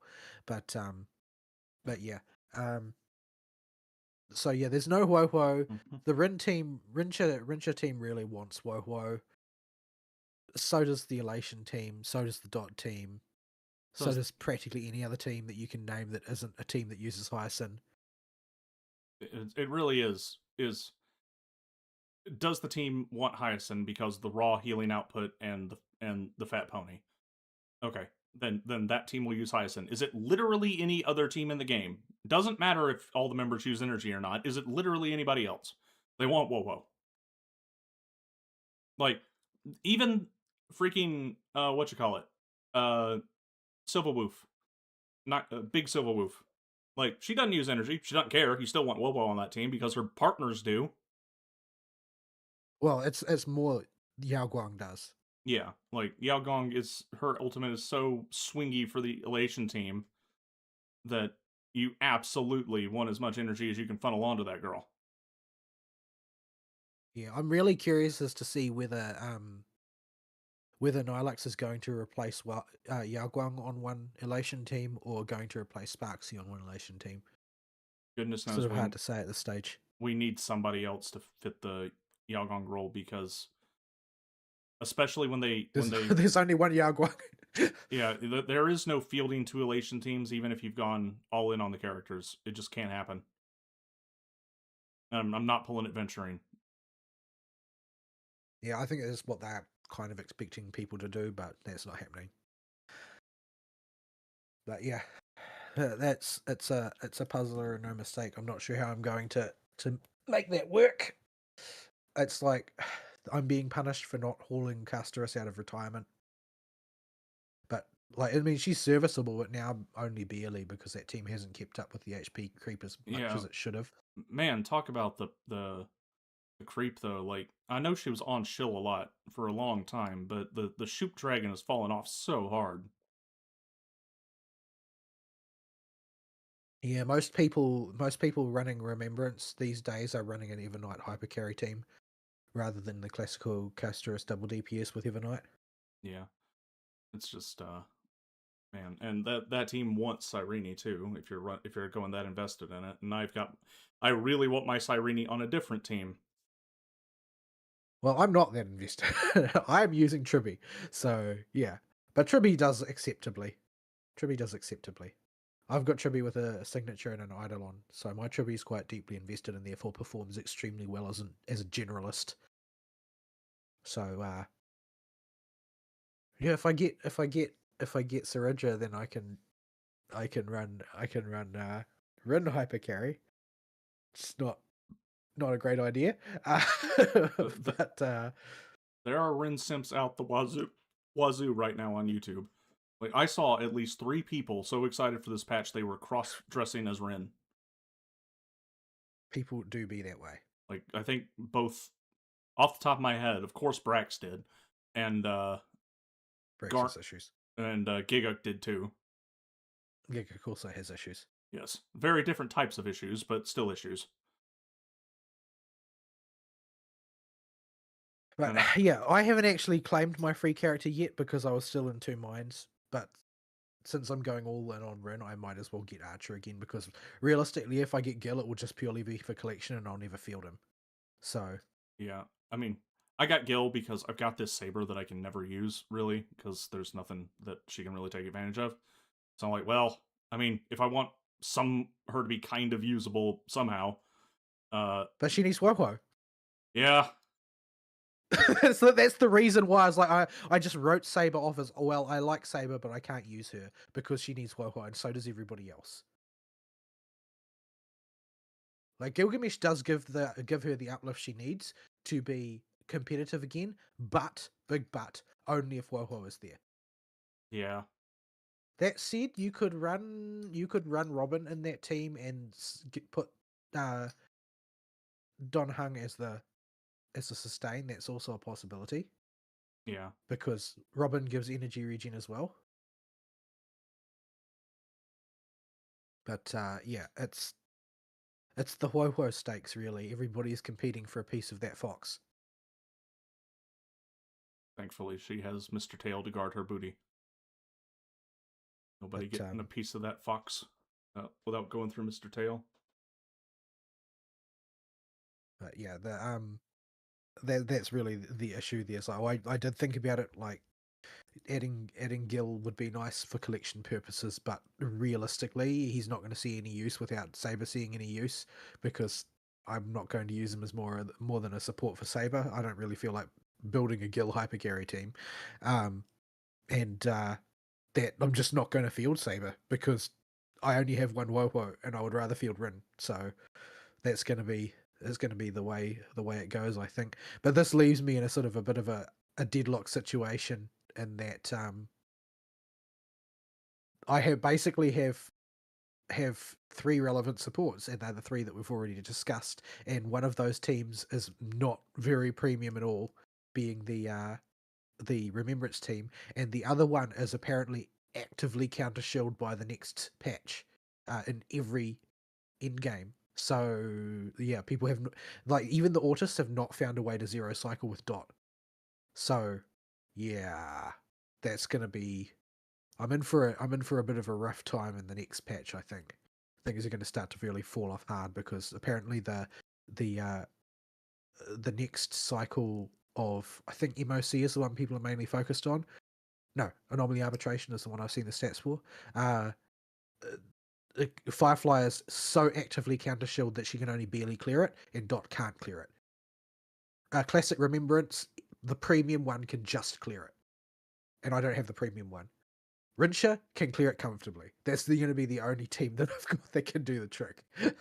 So yeah, I'm expecting that we're going to be looking at like bronze pawn or silver horsey hours come next patch because I'm not planning to pull for Rin and or Aventuring because I do not have any resources to do that with. My goodness, I need to hoard them for Pearl and presumably Nihilux.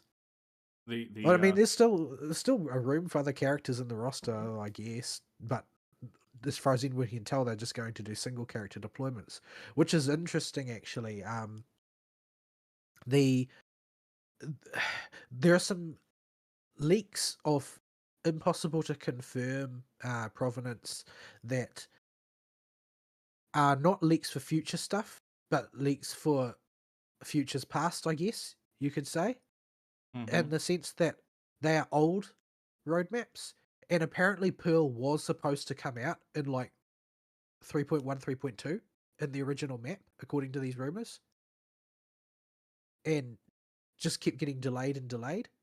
And there are various characters that were slated who just got cancelled or indefinitely postponed.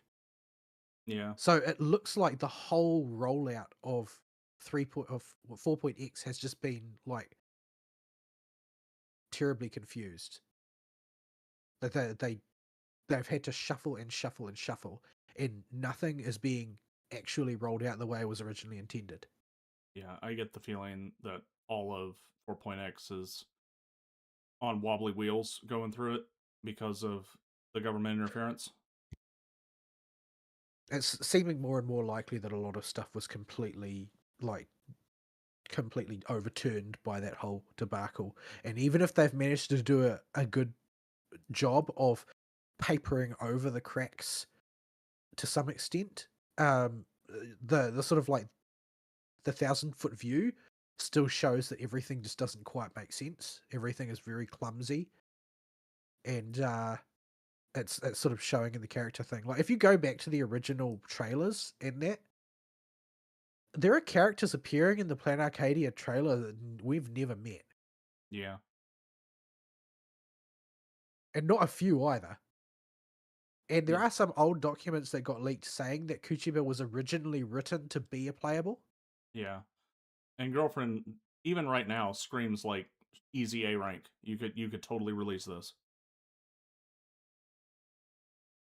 But yeah, there's not really any room for that now in the schedule because they keep saying, oh well, they'll just release this one as a single character. I mean, single character ones are probably the better way to go when you've got like a really heavily shelled archetype that requires you to have all characters from one path, ideally, in order to play. Like that gives people a bit more latitude to work.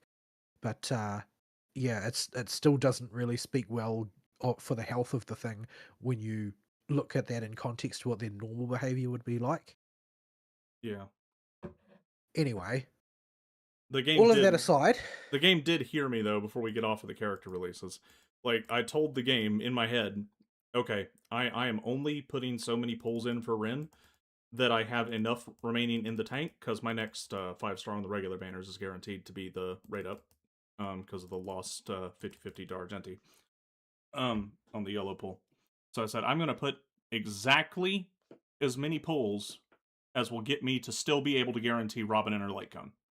And it took me right to that line. you are basically just taunting it. So, but but yeah, so I got Rin in a timely fashion, and I didn't lose any 50/50s or 25/75s, which is nice because I'm really sick of losing 75/25s. That feels somehow even worse because Ever the odds since were definitely in your favor, and I keep losing. yeah, ever since we've started playing Wuwa, especially, it feels terrible.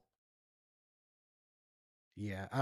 There's a rumor that Silver Palace is not going quite all the way, but they're putting like a they're putting hard pity for the promo character. Like it's still it's like being put at like 100, but the 50/50 is inside that 100. I see. So yeah, that's the current rumor. I don't think they've finalized anything because they've actually changed their gacha system multiple times over the course of development. Like the original one was practically the same as the one for Arknight's Enfield, but everybody hates that one, so they got balled out for it. Yeah. Um, what everybody wants is the one from Neverness to Everness, but nobody seems to want to engage with that outside of that one company. Um, But yeah, so I had reasonably good pulling luck. I got 56 pulls to Rin and then 65 pulls to her signature. Um, Apparently you can quite serviceably use Anax's or Herta's signature there as well, but no, thank you. Um, yeah, so I got good results, which is good because I didn't have much. I didn't have much in the way of resources going in, so I needed it to be friendly to me. Because it's going to take me a while to build up enough to be guaranteed to get the next one that I pull, which will probably be Pearl, based on the way things are currently going. We can't see very far into the future right now.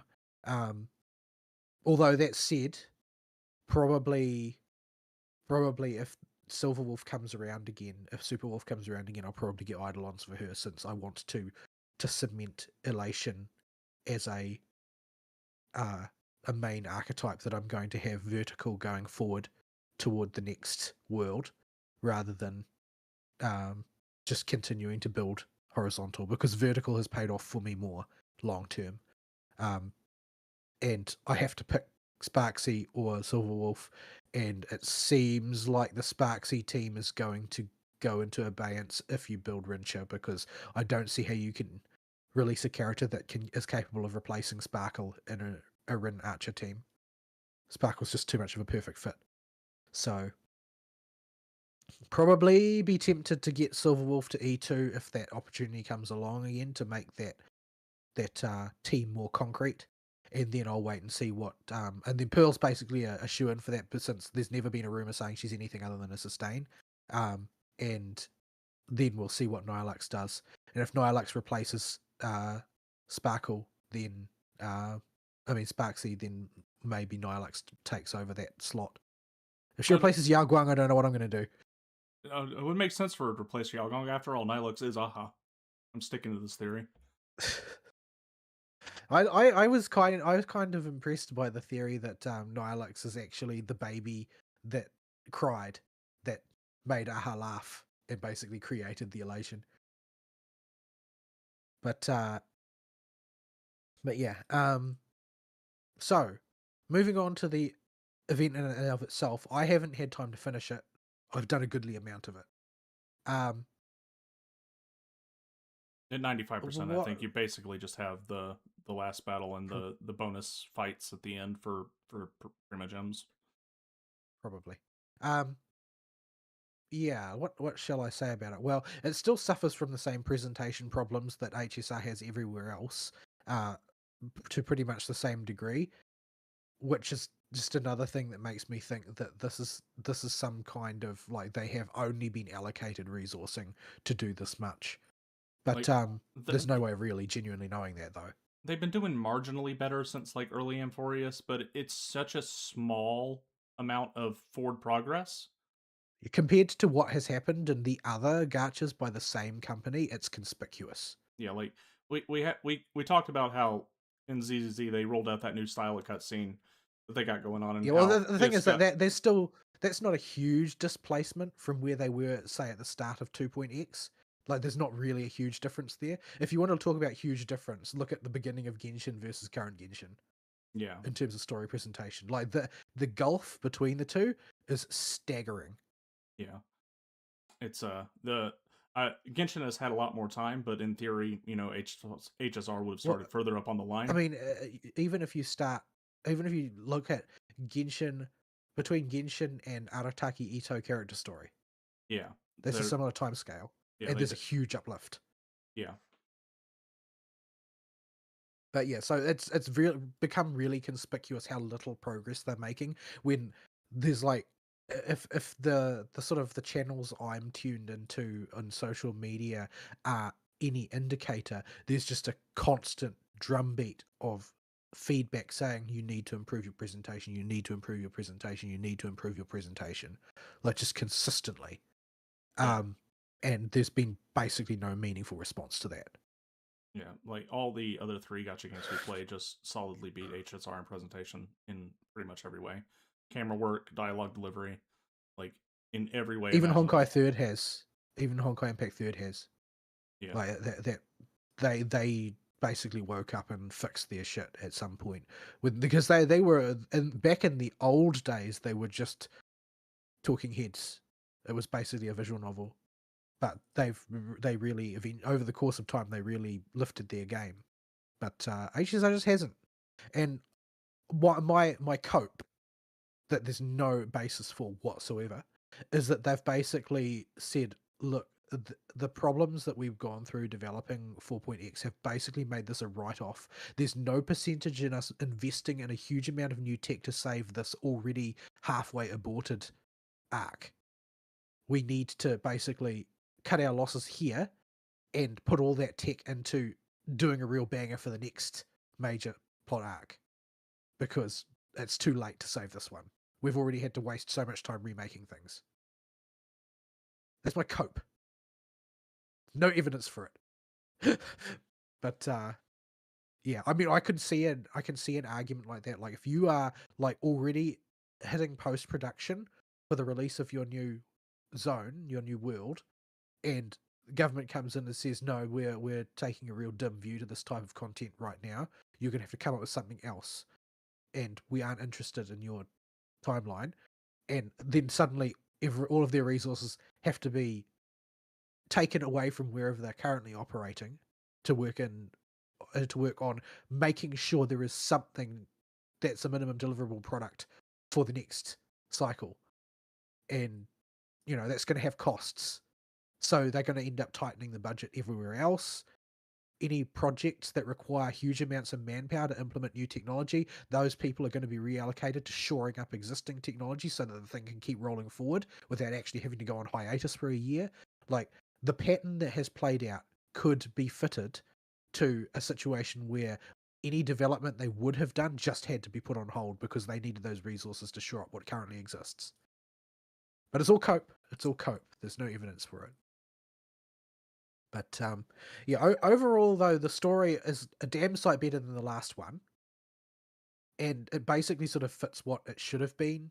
Like, Penacony was just a bad setting for trying to tell a Fate story with any seriousness because there are no stakes on Penacony. Like, the entire Penacony arc was about removing the stakes from Penacony in some respects. But this one is basically a really long episode of Carnival Phantasm, which I am perfectly okay with. So the thing I got from this patch, I actually did not care much about any of the Fate shenanigans going on for the Fate characters themselves. The best parts were for the pre-established HSR characters, particularly. Vietnam video. Yes, that you got Sparksy with Gilgamesh, Herta, and Dr. Ratio, who we got to hear in English again for the first time in forever. Which made people so mad. Like, he is so hated by the social media fandom of HSR. They're all gaslighting themselves into thinking he's the worst voice actor on the cast, all because he was a Charlie Kirk fan. Yeah, literally the best voice actor in the game. Not even joking. Like, Vol's heard most of the voices when he watches my streams in English. I don't think any of them come close to Dr. Ratio. He is so far above the rest of the cast, it's ridiculous. And he knows the exact right amount of ham that suits the setting. And he knocks it out of the park with his performance here. Like, I want to give that boy a gift basket if he's getting that bopped on. And then my favorite one is our favorite wet cat, and her being kidnapped by Sparksy. That was so good. Every scene with Castris on it. The ending. This is definitely like they read the part where, okay, so we know Castris is really, really popular. She's basically been removed from the cast since 3.3 or whatever. People love her. We need to bring her back, and she forms a nice parallel with Ereshkigal. Gal. So this is pretty much the easiest way to do it. Blinks furiously. Like, that was good presentation. Do more of that, please. Yeah, I mean that's the thing, right? This is what animation does for you. Even something simple like that. Like, what ZZZ and Genshin are capable of doing now that HSR is flatly incapable of doing with their current approach is physical comedy. Yeah. And it just, everything about Castris and the wet cat scenes just made her adorable. People thought Cass was adorable already, but this basically plays to all of her strengths. Yeah. And it was also nice to get to see a little bit more of Pelucia as well, and the contrasts between the two. Yeah, I thought because normally you only get to see Castoris by herself, but adding it in context where her little sister or big sister, I can't even remember who got born first, was like the cheeky gremlin one. Yeah. I thought the ending of their little arc was a bit too A little bit overwrought. Yeah, trying to be too sappy. But like, if the story was like another patch longer, then maybe. Yeah, but where they've actually been journeying together with Trailblazer and Rin for a while, sort of thing, and they've gone through some stuff together, etc. Like the stakes had been raised higher, sort of thing. But ultimately, the it's just a I know it's a little bit of a mismatch in stakes, really, because the story is written so that the stakes aren't particularly high most of the time. So I mean, I can sort of sympathize though. Like Casterus has lived a long, long time without being able to go in for a hug. Yeah. So I'm not really surprised that she's just leaping on every opportunity now. Yeah. Choosing not to think too hard about what that means for Amphorius itself when they're like, "Oh yeah, we're gonna take these memories back to as I've written." I'm like, if I think too hard about that, the lore in my head is gonna break. So I'm just gonna let that one go. Oh, they've been doing that for a while now. There that you can find bits and pieces of it everywhere where there's a very small trickle of interchange of information between the two because as I've written has placed Amphorius into a sort of pseudo existence where Memoria can kind of penetrate, but not all the way. So there is a certain amount of information flowing back and forth. It's just not very much at this stage. And and Castorus and Pelusia escaping temporarily sort of adds an extra venue for information to be carried back, but it's mostly isolated. It's just I'm imagining them flipping through their TV channels. Oh, it's the Trailblazer channel. Let's see what the dumb raccoon is doing today. No, it doesn't flow quite that well. Things that have directly interfaced with Amphorius have still managed to communicate information though. Like Memoria can do it, Wishpower can do it if it directly targets Amphorius, but they are in terms of physical space basically isolated. I see. So yeah, the Wet Cat was great. Gilgamesh and Sparksy were great. Herta and Ratio were great. The Fate characters and the Fate stuff going on, I like Fate, but I just didn't care for much of what was presented. Well, like I said, it's like this is just a long episode of Carnival Phantasm. Like fake characters, well, I mean, they are fake characters. They exist in a particular context most of the time, but realistically, fake characters are basically templates to do whatever you want with. There are so many Gilgameshes, there are so many Rins, there are so many Sabers floating around. Um, there's not there's not really any obligations upon any of them to do anything in a particular way. There are lots and lots of like lore jokes floating around and so on and so forth, but they generally are just there to maintain, oh, fan favorite character does this, that, and the other. There are lots of people who are absolutely raging out that Gilgamesh is not gay enough for them because, he has that line where he's like, I'm not interested in men. Oh yeah, Like that. That was like the line that launched 1,000 raging um, Yowie fans. But yeah. like there was a freaking social media explosion over it. Like I it was really quite funny. Um, the I mean, never mind that we have Fine on like one scene later going, why is it always half naked men ordering me around? yeah, but there's a lot of like people who are super mad because their understanding of Fate lore as like an overarching property is just kind of shallow. Like there's a lot of people who are just rejecting anything that didn't actually happen in Unlimited Blade Works specifically. It's just like illegitimate. Um, there's a lot of people saying that why does Gilgamesh keep being nice to people?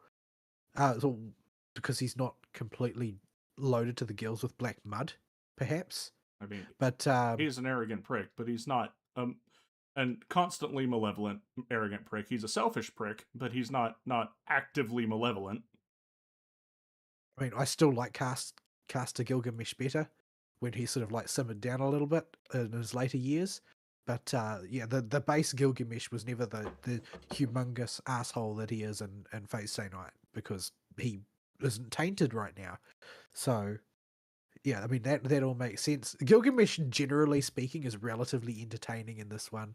Perhaps not to the extent of a Carnival Phantasm Gilgamesh, and I still like the Caster Gil better. But he has his moments, and his I did also enjoy the scene where Rin and Saber are trying to have a discussion, and he and Finan are just having at it in the background. Yeah, you can see them attempting to do stuff with the presentation like that, and I that you just got to try a bit harder there. That's just a execution issue there. That's not a funding issue. Just do Well, something more like that that for your presentation. that's well, that the thing is that's inexpensive, and they're probably trying to see how it will be received because it doesn't cost very much to do, and it's an easy win. But they have to make sure that people won't spit the dummy over it because unfortunately, HSA has cultivated the second most spit the dummy fan base in the world. So they're trying to play around that probably. They probably won't go full retard on anything until they're confident that at least the paying portion of their player base will hang around for it. But but yeah, there's some bright points. I like the Herta. I wish the Herta got more screen time. Well, there's little Herta this time, but it's essentially the same character. Um, Yeah. If but if we had not just had a WUWA event that went balls to the walls with production value on the crossover, I would be even more positive about it. They did a fair yeah, well, okay job for a that's crossover. the thing though. Like, right, we discussed this when the Edge Runners collab came out that everything else is just going to look bad by comparison now because the bar has been lifted too high. Yeah, like WUWA for us has set that bar so flippin' high with every aspect of that collab that I'm just like, mm, yeah, that was Like, that, that I was don't think much even better. Wu was likely to be able to do a collab as good as that again because it was too perfect. Like they did too many things right simultaneously. Yeah, and it took a whole year of background dev work to make that happen. But yeah, I think that they did learn a lot from the previous collab, the previous fake collab about what the do's and don'ts are. Like they're still recycling things constantly, but they're not recycling things in a way that is conspicuous. They're doing it in a way that is more natural. It helps quite a bit that Plain Arcadia is just a suitable place for the story to take place because it's sort of like it's sort of an environment which is more concrete than Penacony, but still the rules are only loosely applied everywhere, Yeah, type of thing. it's all hot land. And they also seem to be like actively trying to, with each successive collab with Type Moon, they seem to be trying to like legitimately marry the metaphysics of the two settings together. Yeah, I've heard As though they like, that. no, we've just decided that we like each other now, so they're going to be the same. We're going to be the same universe. It's just a matter of time. Yeah, Because now, at this point, the HSR universe is closer to Type Moon than it is to ZZZ. yeah, like I know they were inspired a lot from Type Moon stuff during the initial conceptions for HSR. So in fact, I think they were for Honkai in general, but from the interview from forever ago. But uh, but yeah, so it is a significant improvement over the previous one by several orders of magnitude in terms of its presentation and its story. The simple fact that you know most of the quest ain't muted is a huge point in its favor. There's actually stuff to do throughout the main quest, even if it is event stuff, and the writing just feels more fun for a crossover. We could It's see more it, natural. yeah, It feels more natural. It doesn't look like they were trying to ram a square peg into a round hole. It's y- like it feels more like, well, this is something that could actually happen on Plan Arcadia. yeah. It doesn't feel nearly as weird. Like the last one just felt off. Now the And in they also aren't asking you to do stuff that doesn't make sense. Like in the first one, they were asking the player, please accept that this generic NPC model is a servant. They were asking the player to please accept IDs Elysiae is actually Britain. They're asking the player too many things that the player knew weren't right. hmm but in this one they do a much better job because they keep it all on plain Arcadia. They're using all known characters to fill the slots. Like it feels way better. And then And Lancer just seems to fit as a police dog. I don't know. yeah, and then yeah. So you have all that, and then oh, the English. That's what I was getting at. It was stuck in my brain and couldn't get it out. So the new fake characters are not voiced in English again, I guess for consistency's sake. So they are muted, but nobody else is for this patch. And while it's disappointing not to hear Rin's voice in English because she does get a lot of lines, uh, it does not hurt it that much because the stars of this show are the pre-existing Star Rail characters.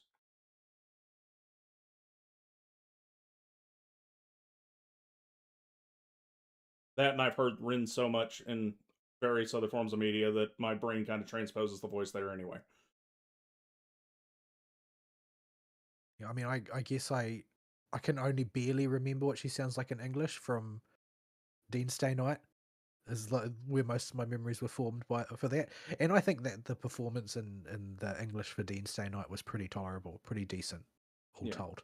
yeah, There was definitely a lot of warmth to it. It was you couldn't have done that performance unless you actually liked what you were doing. Um, but yeah, I'm playing in the Japanese voice track, so everything is pretty much seamless. It's not Kanawada's best performance, but it's also not her worst performance. It's a reasonably solid performance, and I think that it's mainly suffering from she can't sound too much like Rin because she's trying to carve out some space between Rin and Ishtar, yeah, and so they both feel a little bit off. But it's not like, you know, experience damaging really. It's just like, well, I can sort of imagine a scenario where these characters were played a little bit differently and it might have married up a little bit better. Um, it almost feels like there just wasn't enough time to groom it through more ADR work to make sure that they were more distinctive and didn't drift away from the base concept. yeah, But overall, it works reasonably well. and yeah, I do There are like definitely a few there are a few lines that Gilgamesh does that don't work. Like the sort of the cadence of Gilgamesh is just off. It doesn't land on Lunatic Gil and it doesn't land on Sober Gil either. It's just sort of like this one sounds like he had to read it off a sheet because they needed to jam an extra laugh in later or something like that. yeah, what you call it. Um, I do like that the whole premise of the event is just Rin thought having the power to make big kabooms would be cool, and that's what caused the issues after Yeah, arriving. she does have a tendency to just go big or go home in a lot of cases. You see that quite a bit in Prisma earlier actually. Like if it weren't for financial constraints, she would just blow everything up a lot of the time.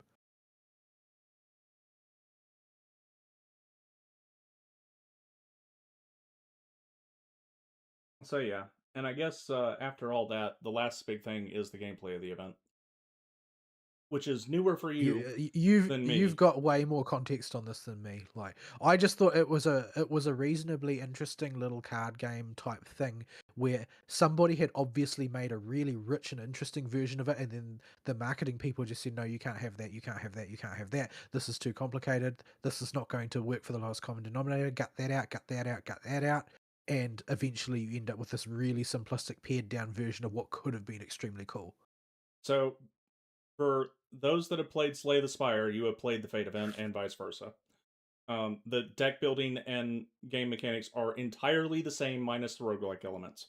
So instead of, starting your deck from scratch every run and having to build it up as you progress through and your deck being reset at the end, you just have a deck you collect cards for and build a Slay the Spire deck with. It's the only difference between the two in terms of play is in deck construction, is in where in Slay the Spire you do not have a maximum deck limit. So being able to prune cards from your deck as you progress through the roguelike elements that you don't want anymore is important, and choosing not to pick up cards is important as they drop. In this one, your deck cap is fixed at 20 at all times, and you're allowed to edit it whenever you want. But when you're actually playing, it's just Slay the Spire. Like you have a X number of cards in your deck, you draw until your deck is empty, and when you attempt to draw with an empty deck, your discard pile gets shuffled and made your deck again. And you continue to draw and you play cards in your hand, trying to manage the energy cost of the cards and the cards in hand to do ridiculous combos that keep your engine going as long as you can to pull off the biggest combo possible. That is entirely what Slay the Spire is, and it is one for one gameplay Slay the Spire. If you have played Slay the Spire, you played the Fate event. If you have played the Fate event, you played Slay the Spire. But I don't like roguelikes, so I think I'll stick with the Fate event. Thanks. Yeah, I mean there there Um, there was potential for a really cool like a version of Slay the Spire that does not have the roguelike elements and focuses on deck construction with which character you want to take well, because yeah, I kind of I like this idea. Like that's why I say it feels like there was so much depth that's not used, that it was taken out, because you've got this very clear, you've got a master deck, you've got a servant deck, and you've got a general deck. And these three decks are completely independent of each other and can be mixed and matched.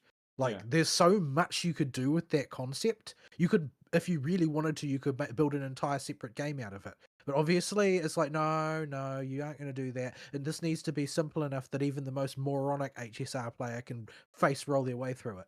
right. So the first thing to note is when you're building a deck in Slay the Spire, the energy cost for cards and figuring out how to economize your energy and maintain a decent uh card flow with your energy is paramount in your early deck construction. HSR skips this part of the equation by giving you Rin, and her whole shtick is to make your deck have some form of energy battery in it, so that you always have access to stuff that's going to keep your cards cycling. You get a lot of relics later that provide energy and card draw, so you can keep your stuff cycling. The servants are your methods of attack primarily, and these are the equivalent to your classes in Slay the Spire, and will determine your method of offense. So, do you want to go for the heavy combo plays with lots of card draw, and use a lot of energy and card draw effects with Rin and the generic cards you're allowed in the deck? That's what Gilgamesh is for. Like, do you want to focus on When a you character? set Gilgamesh's one off at the end, occasionally my heart started to get a bit troubled, because the sound of the animation would go on so long that it would start to glitch. Yeah, it'll start to cause tinnitus. Like, do you want the more RNG dependent to on drawing the broken phantasm card and trying to keep your whole deck looping while funneling the character's special effect? Okay, archers, what you do for that? Do you want to sit there and try to ramp a particular character's unique mechanic to make them do more and more base damage? Okay, that's what Trailblazer's for. Like, do you want to focus all on the special ultimate mechanic, which actually is unique to this one? This isn't in Slade Spire. The characters don't have an ultimate energy bar. But in this one, every card you play that's associated with a character gives them energy for an ultimate. That Rins is always just do AoE damage and get one energy back. But all the other characters interact with their unique mechanic in some way. So and you'll get another character in the post game that's all about the ultimates. I think that the big difference between this event and other ones for me is that I didn't resent doing it. Yeah, well, it's copying a popular formula in Slay the Spire, which is a good formula to copy if you're going to crib another game. It's like how Wuwa cribbed Vampire Survivors, and that was fun because that formula is proven that works. It doesn't take a lot to keep that good. Yeah, The and like Lament Recon, I wouldn't mind seeing this one come back again, fleshed out a bit. Yeah, Like the only thing that really bothers me about it is that I feel like backing away again from the core HSR mechanics is not a good thing. yeah, Like yeah. I know that the original version of the Fate event, it was basically a testing ground for mechanics, particularly for elation mechanics. The earliest version of the AHA mechanic is the original Fate event. It was Mm-hmm. set up there and tested there, and I sort of understand that's what that was for. It was an experimental thing, but it was also deeply involved characters that you already had. Yeah. This does And not. that This is yeah, all this event this stuff. doesn't give a toss. This is like totally. totally orthogonal to the rest of the game, which is what they do with every event. And they haven't had an actual combat event since that one at the end of Amphorius. And it goes even deeper to their other problem as well. We mentioned earlier how it seems like there was a level of depth to this event that made it more Slay the Spire esque and have some kind of ideas in there that were okay. We're going to make it a bit deeper so that people can really engage with. Like, there's a card you get after the Castoris story that literally is just a card that does you can't draw it and it does nothing. It's just there to reduce your total deck size to 19. Like that is not a necessary card with the current level of depth that the game provides. It just has a ludicrous number of ridiculously busted cards where you would, unless you're doing like the post game challenge modes at the hardest difficulty, like you may get down to the wire a few times if you're just experimenting with stuff, but unless you're literally experimenting or don't have a dire ducking clue what you're doing, you're gonna be hard strapped to lose. If you're seriously playing and just mashing kind of stuff that sort of works together, you're gonna win. But you see, the thing is, you probably can't rip off Slay the Spire unless you know it inside out.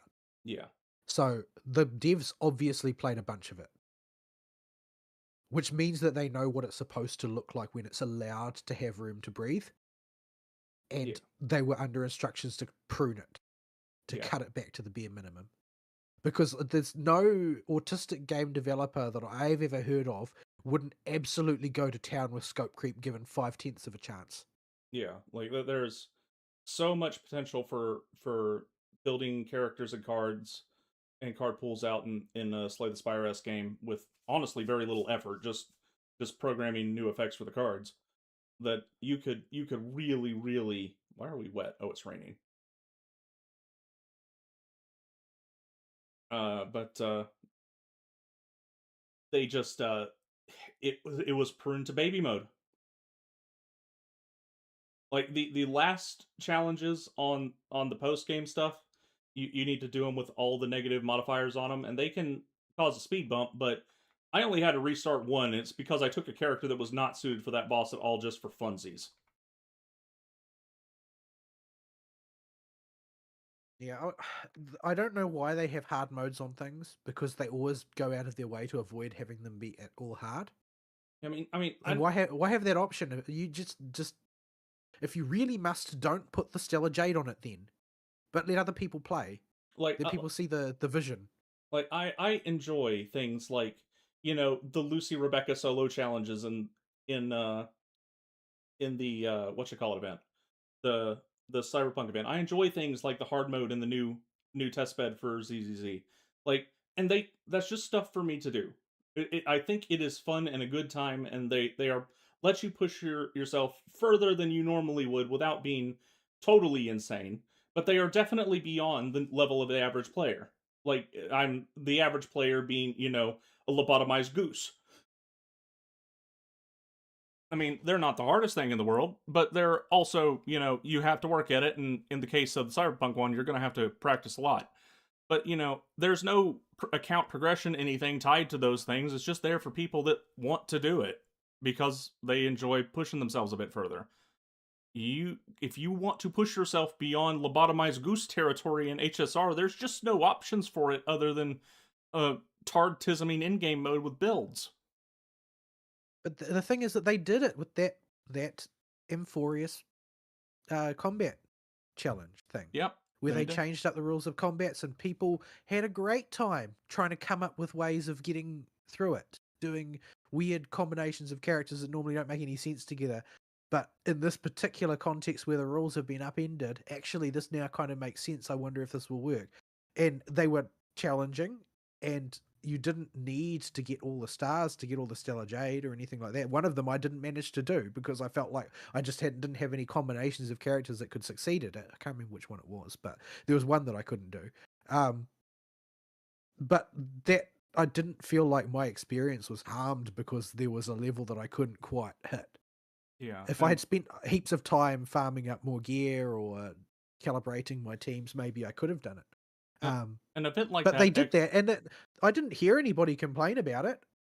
yeah, I mean, maybe their internal metrics just showed people didn't engage with it because It it was could too be. hard. But it's like, when you boil down a turn-based RPG, like because of the modern world we live in, the main gameplay element of a turn-based RPG is going to be in constructing the engine and team in the first place, and the internet does most of that for you now and tells you what's optimal.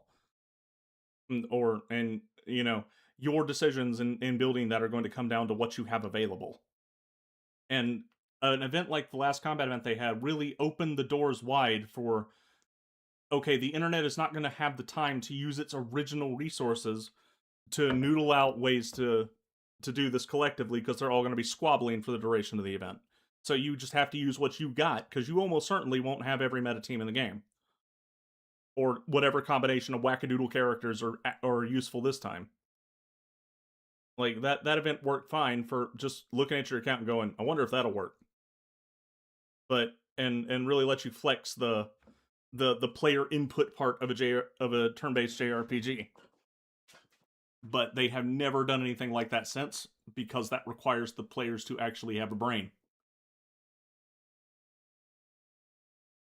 I guess I just don't want to believe that they are just going to choose to listen to the people who are the dumbest in their entire player base. Well, it depends I mean, on, it appears to be manifestly what they're doing, but I just don't see why that has been judged to be the most beneficial way to run the game. like, I guess the lobotomized geese are the ones that are spending the money or spreading the word the most. I don't know. Maybe there's just, they're just the people who they watch all the content creators, and then the content creator will say a character is good and they buy that character, and then the character creator will say another one is good and they'll buy that character, and maybe that's how these characters actually get sold. Yeah. But yeah, I wish we had more stuff like the hard mode of the new in-game mode in ZZZ, or the solo Lucy Rebecca challenges in these games. But they're unfortunately, even in the games that do them, they're rare that they allow you to push it that hard. They just don't like to put stuff that's too scary in there because they're afraid of making people mad. And I honestly, don't I I don't don't get it. I don't get it at all. it, if you don't tie account progression stuff, or even just put fucking credits there, or Denny's or whatever. That's it. Just don't even give us a title. Don't even give us a badge. And just Well, I put it. mean, people do that stuff even if there is no hint of a reward of it. Like the one, what was, I don't even remember what it's called. The Woo event where there are a bunch of like bosses, and you beat all of the bosses, and on the sort of the area zone thing, and it would weaken one of the other one's shields or whatever, and then you go and fight the final one. Like there were heaps of people were trying to find ways to kill those bosses without having to do all of the prereq stuff. Yep. And And like, there's no reward for doing it, and it's way harder and more time consuming unless you're already like autistically good at the game. yeah, like that is something I could see myself doing if I was in the mood for it, for sure. That was in a very time limited scenario though, even more than the other one. But yeah, But I like mean, that type of activity still exists, and people went and did it. They weren't asked to. There was nothing about it that suggested that you should do that. The only thing that might make you do that is if you were really, really, really limited on time, and therefore you couldn't afford to kill the other bosses. You just wanted to run straight to the final one, and you knew for a fact that you could kill it quickly. Like, I guess that would be an incentive, but by and large, it was, it was a challenge of sorts. It was a puzzle to solve. How can you do this without going the suggested route? But yeah, I guess people just want things handed to them on a platter. yeah, it really does seem to be people just like to see output for their dollar, I guess. But I mean, I it's not the mentality that I have for things, and would definitely like to see more teeth on stuff in general. Just the option for it. Like, you don't have to give me anything for it. You just give me the option to grind my face into a grindstone for a bit to get more out of what I'm playing and paying for. Like, I get that not everybody has my level of tism. I know not everybody likes to push themselves and consider that fun. But that there, I would like to believe the contingent of people like me that do is not so small that it's insignificant.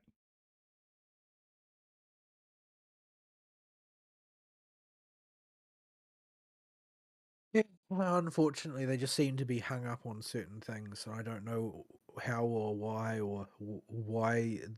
It just seems like that it hasn't really been thought about clearly because a lot of the things, the decisions they make are just sort of manifestly bad, and they end up having bad consequences both for the game and for their revenues. And although in the case of their revenues, it's usually in the short term, but I think that they are going to see things sag over the course of time. If they hold the current course, if things don't improve, people are going to start to say, well, there's not really any point in pulling the characters, is there? Because I can't really do anything with them. There's no room for me to play. There's only room for me to put them into an optimal team and then every 2 weeks clear an end game mode. Yeah, But and that's it. HSR has already reached the point of, for me, where I just am pulling for waifu points exclusively. There is no decisions on team building. There will be no more adventuring pulls, no more engagement with the end game itself beyond just doing it and taking whatever score I get. Because I can't keep the meta teams built to the level needed without paying more money. And uh, yeah, basically the game's got until Clank and me, maybe Nihilux if uh, if she shakes out to keep being a good character, and even then I may just log on and pull her and log back out. Um, like I did with what you call it before I put the game on break and just come back for big chunks of story. Like Genshin's on hiatus in the same way. Yeah, Genshin is at least it's been coughing up like at least every second event is interesting in some way, and they haven't recycled very many lately. So I've been sort of kept passably entertained by it. Um, but I have pretty much abandoned the in-game modes. Like I never touch Imaginarium Theatre. I rarely ever do Spiral Abyss or even look at the Spiral Abyss to see whether it's worth doing because there's just no fun to be had there. But I can play with the characters anywhere in the world that I like. There's nothing constraining me from doing that. Yeah, It's just that you can't do that in HSR because there's no playing to be done. HSR has it the worst of the games when it comes to letting you play your characters.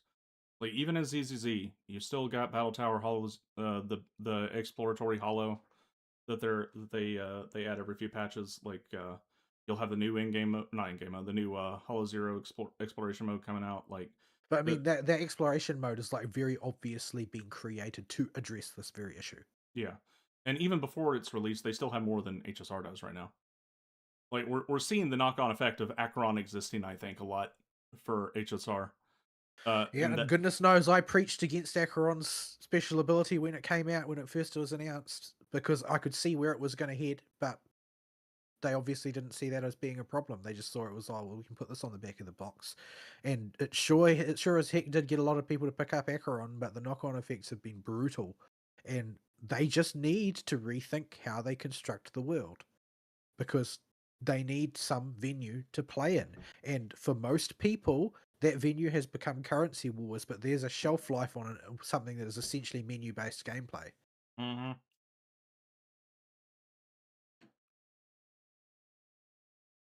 But and yeah, and WoW and Genshin are unique in that being exploration focused in general gives us a world to run around in, even if the world content is very easy to knock over. We still get to play with the characters. WoW has got a bit more of an advantage in just the raw detail they give in their characters and the amount of fun movement and stuff you can do with all the characters, and just the detail they put into the animations is just fun to look at and mess around with. So just running around the world and mowing stuff down with them is fun. Genshin also has exploration, although it has a few more hiccups than WoW does, but you still at least get to play the characters. Just running around doing stuff. HSR, I mean, I just stand around next to the Currency Wars table as Wopo to rack up my Wopo playtime for the end of year. It do be that way. Like that's just their exploration. I don't even know why they're bothering with it at this point I because mean, it's no. It's, I understand why it is there as an artifice for communication. However, you can't actually have fun there. Yeah. I mean, their little puzzles are interesting these days on Planar Arcadia. Most of them are wins, but it's uh it's just the actual gameplay with your character part in between them, like, Well, the thing is but that why? this time round, I mean, they're wins if you like platforming. If you absolutely don't give a toss about platforming, like me, at most they can be an interesting gimmick. Yeah. Like I liked the weird boss battle ones that they've injected in there here and there because it's a bit novel. Ones that are just bland platforming, like well, I'll do it, I guess. I don't hate it, but I don't like it either. I would rather be, you know, doing something where I can see my characters on screen, like at all. Yeah. I'm hoping that um the Himiko technique is indicative of technology being applied because it's Yeah. got free space movement in 3 dimensions. Yeah. I'm hoping that it is indicative of like at the back end, work is being done to enhance the engine to allow things to become possible that heretofore were not possible. Yeah. It's cope, I know, but all I've got is cope at this point.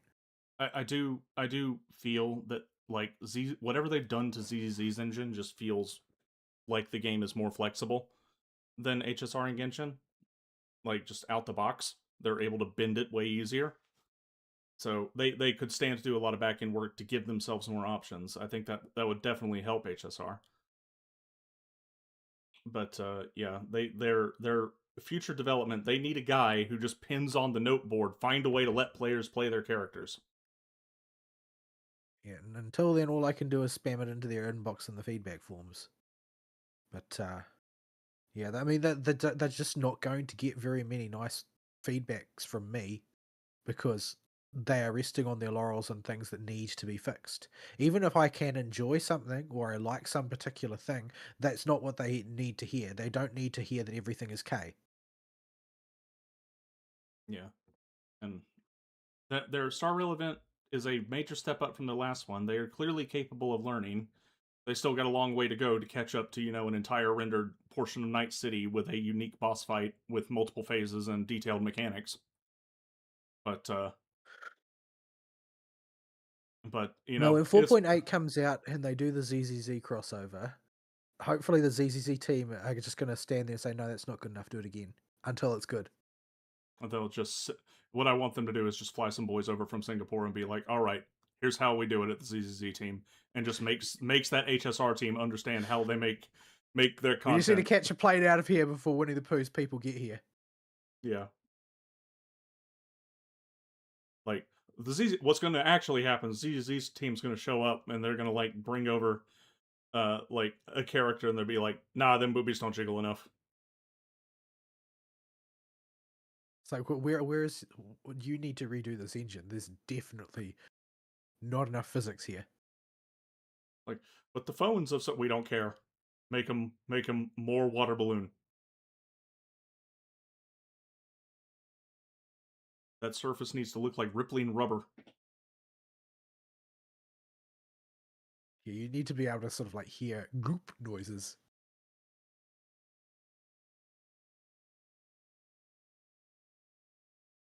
So that will be actually very interesting now that I think about it, to see how those two teams communicate and interact. I hope they actually let them communicate and interact, and that they don't just turn the IP over. Even if they don't, seeing each team's take on the respective franchise will be very interesting, because it will be a chance for the ZZ and HSR team to present what they can do given a crossover, and which one would be better, and what kind of cope comes out of the community with hilarious to read, no matter who wins. So the meme comes to mind where it's got, I think it's a SpongeBob one with Squidward inside looking through the Venetian blinds down from his house, and that's Genshin. And then the others playing outside, which is ZZZ and HSR. Because Genshin does not have the best history with crossovers. No, well, they had one that was like they signed a deal with PlayStation for a thing, and then they're like, nope, never again. Didn't they also have a Duolingo crossover? I Isn't think the owl in there somewhere? maybe, I don't know.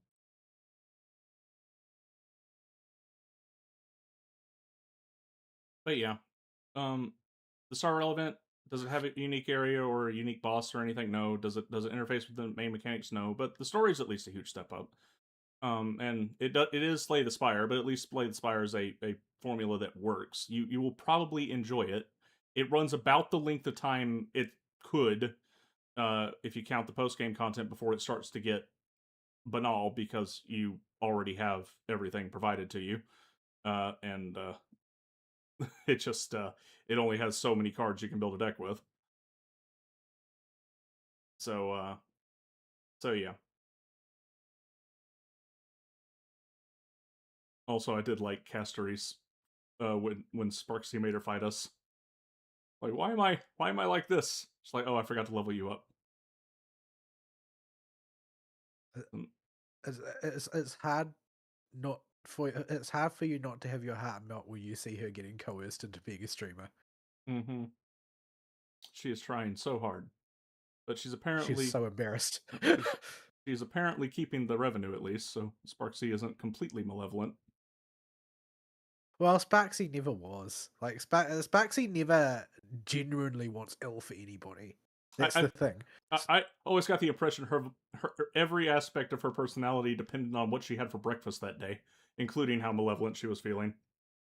No, I don't think she's ever malevolent in the true sense of the word, because malevolence by itself is not elating. I suppose so, but yeah,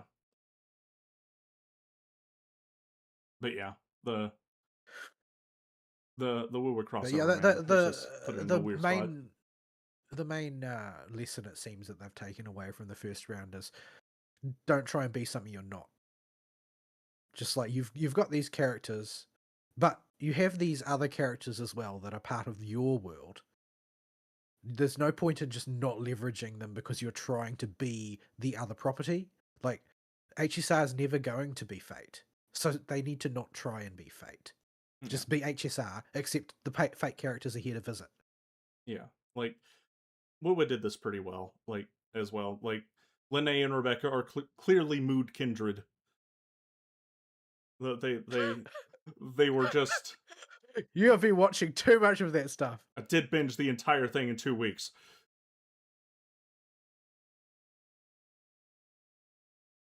So, but yeah, it's and they leveraged their characters they did have okay without shoving the other well they did more than not shove the cyberpunk characters at the side. They did quite well with them, but yeah, like you can't neglect your own cast either. And the first event just had so much what went wrong here. We don't have the Winnie the What Pooh went wrong excuse was there. that they were trying to be a Holy Grail war. Like, they were just trying to be the Holy Grail war in a different setting. They tried to transplant the entire thing into this other setting, and it just didn't work. It was spent the entire time trying to be something that it wasn't, because they were never going to be, the blood-soaked Holy Grail war. That was never going to be a thing. And it was also never going to be an HSR story. But they they've kind of they were kind of trying to just make everything be all things to all people.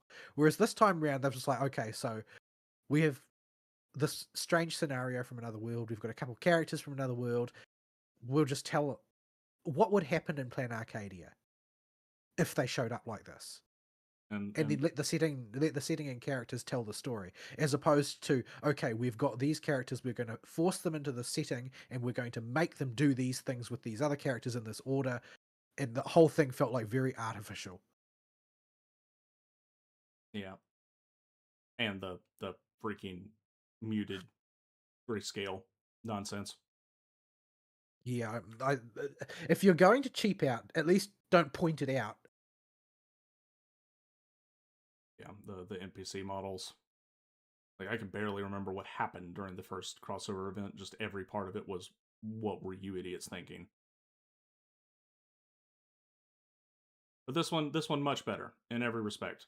Even if the gameplay is an event gameplay exclusively, that I am I'm choosing to believe that Sparksy not really caring about slavery is proof that the Sparkle is a racist meme is true. I could believe it. That would be hilarious.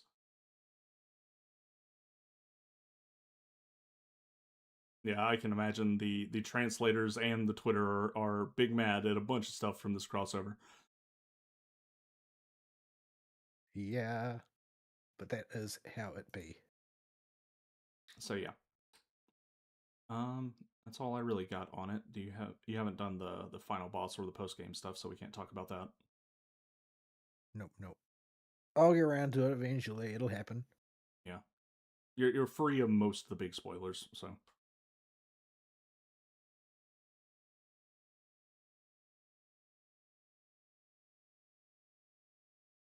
all right. Um I guess we can move on to what I have been doing with my stuff, and maybe Fern will appear eventually. Although I doubt it, it's getting pretty late, and I'm going to go pretty quick through my stuff because Right. there ain't a lot to Have it. fun with that because I need to go to the bathroom at this point. Right.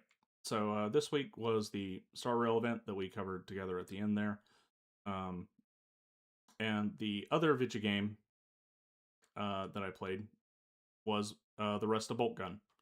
So I did go ahead and complete the game, which meant going through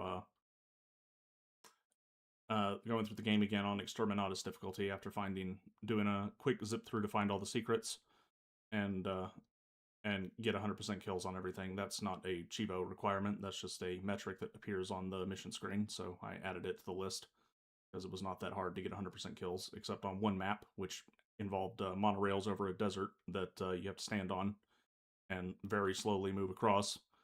And I had to go hunting the one missing dude by running entirely back through the level, doing awkward damage jumps to make it back to places that you weren't supposed to backtrack through to find this one random enemy spawned in the hills that I couldn't see that just didn't aggro properly. But other than that, 100% kills ain't that bad in any of the missions. Just be thorough, and in most of them you can press pause and check as you're going through it, so you can get it on your first playthrough. It'll tell you your kill percent, and most of the time it does not spawn enemies until you cross triggers to spawn them. So it will update. If enemies have spawned significantly further ahead for whatever reason, or they just exist on the map naturally, the counter will never hit 100% until the end. But the maps that do this get fewer and fewer as you go on. But yeah, most of what I said last week remains. It is one standard unit competent boomer shooter. Um, if you play on like hard difficulty or normal difficulty, like you know what a boomer shooter is and what the buttons do, you're pretty good to go here. On those difficulties, the shoes with the game don't start propping up until you turn on Exterminatus difficulty. One issue in particular that I'll get to in a minute. But yeah, the guns are all your boomer shooter fare. They either have a rough equivalent or feel like they fit. Like the basic bolt gun is your workhorse gun. It does standard DACA, makes people get vaporized. Works really well against low armored targets. Gonna be a solid workhorse. Um, the shotgun is butts and is the only. I just teleported again. Um, the shotgun is total butts. Uh, and the plasma gun in its base form is total butts. But there is a machine spirit you can pick up. There's one in every level, and it is a secret hidden somewhere on the map. Usually before the midpoint of the level, and you are allowed to. It will upgrade whatever weapon you have equipped, basically. So the thing here is it. In addition to increasing the strength of your weapons by one, because this game loves to reference the tabletop mechanics, so all weapons have a strength and all enemies have a toughness. And depending on your strength relative to the enemy's toughness, your weapon damage will be reduced or increased. Proportional to it. I think it's chance to hit in the tabletop. I could be wrong. You'd have to ask Valen. He's currently not at the keyboard. I am at the keyboard. No, ballistic skill drives chance to hit toughness and strength govern chance to wound, and armor piercing and armor class, armor piercing and saving throw deal govern whether or not that wound sticks. But the I don't think that latter mechanic is in there. So No. So the one they brought over is strength and toughness. So like the basic bolt gun has a strength of 3 or 4, I think. So it works really well against low toughness unarmored opponents. Not so hot against the chunkier boys or the bigger forces of chaos that have a much higher toughness rating. But is a workhorse there. The plasma gun has a strength of like flipping 7, but it's got 2 issues in its base form that apparently are also cribbed from uh, the tabletop game. The plasma gun has a chance to hurt you the more you fire it in rapid succession, and not by a little bit either. It also yeah, does considerable if splash damage to yourself if you shoot too close. in the tabletop you couldn't splash yourself with the plasma gun. You could with this plasma cannon, but it was pretty rare because nobody's dumb enough to do that in theory. Um, but it did have the overheat mechanic, and the overheat mechanic was often lethal unless you were a space marine, where you had good armor to protect you from it. But if you didn't have good armor, like let's say you were the assault weapons guy in the Imperial Guard squad, you were probably cooked, Yeah, literally. yeah. So upgrading the plasma gun dramatically reduces the overheat damage to negligible, and it also increases its strength to a whopping 8, and makes it overheat much faster. So this thing now fires very, very fast. So if a problem enemy pops up, you can delete it very, very quickly with an enhanced plasma gun. Um, so whenever given the opportunity, I would enhance the plasma gun because it simply got the most raw usability and power out of it. The shotgun is butts, and its upgraded version would be good, but you have to sacrifice the plasma gun to get it. Um, it dramatically increases the amount of pellets, ups the strength by 1, and makes the bullets able to ricochet. Unfortunately, those ricocheting bullets can hurt you. Fabulous.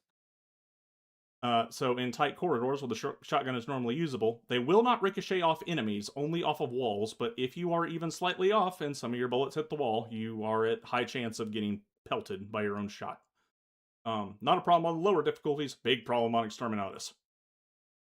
What other guns are there? The Heavy Bolter is the go-to workhorse weapon I would once it becomes unlocked after the bolt gun. You will use the bolt gun if heavy bolt gun ammo is not around, but otherwise, if there are light armored targets and you just need to fire something really, really fast, but you don't need to move really, really fast, the heavy bolter is what you use. And it's very good against flying enemies in particular because you usually have quite a bit of HP, but not a lot of armor. So just laying into them with the heavy bolter is a good way to take care of them. The Melta-Gun effectively is the super shotgun. It does not have a lot of range, but if you stick it in somebody's face and keep the shot centered, you do a crap load of damage. I don't think its strength rating is actually high, but it has pseudo pellet like flames in terms of its damage calculation, so it actually hits multiple times. It does a crap load of damage.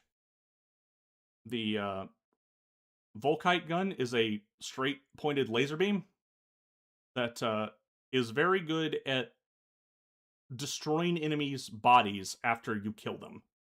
This is notable because there are 2 enemy types that you really don't want their body to stick around after you kill them. The less dangerous one is the pink horrors that do what they do, and they split into 2 blue horrors when they die, unless you vaporize the body immediately after they die. And the only realistic way to do this is to keep fire on them with the heavy bolter, or use the Volkite cannon, or the Volkite gun, and its laser beam. The other one is the Aspiring Champion. It is a melee unit that will book it right for you at rapid speed, has Chaos Marine level armor and toughness on it. And what you want to do while you're running away from this thing, after you get it low enough, switch to the Heavy Bolter or the Volkite Cannon, or the Plasma Gun if you've got it upgraded, because it'll shoot just barely fast enough, and unload into this thing so its body explodes. It is the most dangerous enemy to let live, or to not explode the body on. Because if you don't, it's going to get back up as an Ascended Champion about 50% of the time. It seems to be a dice roll. And if it does, it gets all of its HP back, its toughness goes up by 1, and it now deals double damage. And it might even get faster. And the only way to circumvent this is to make sure there's no champion left to resurrect. So you have to blow the body up. They went to the Angron School of Combat. Yes, very much so.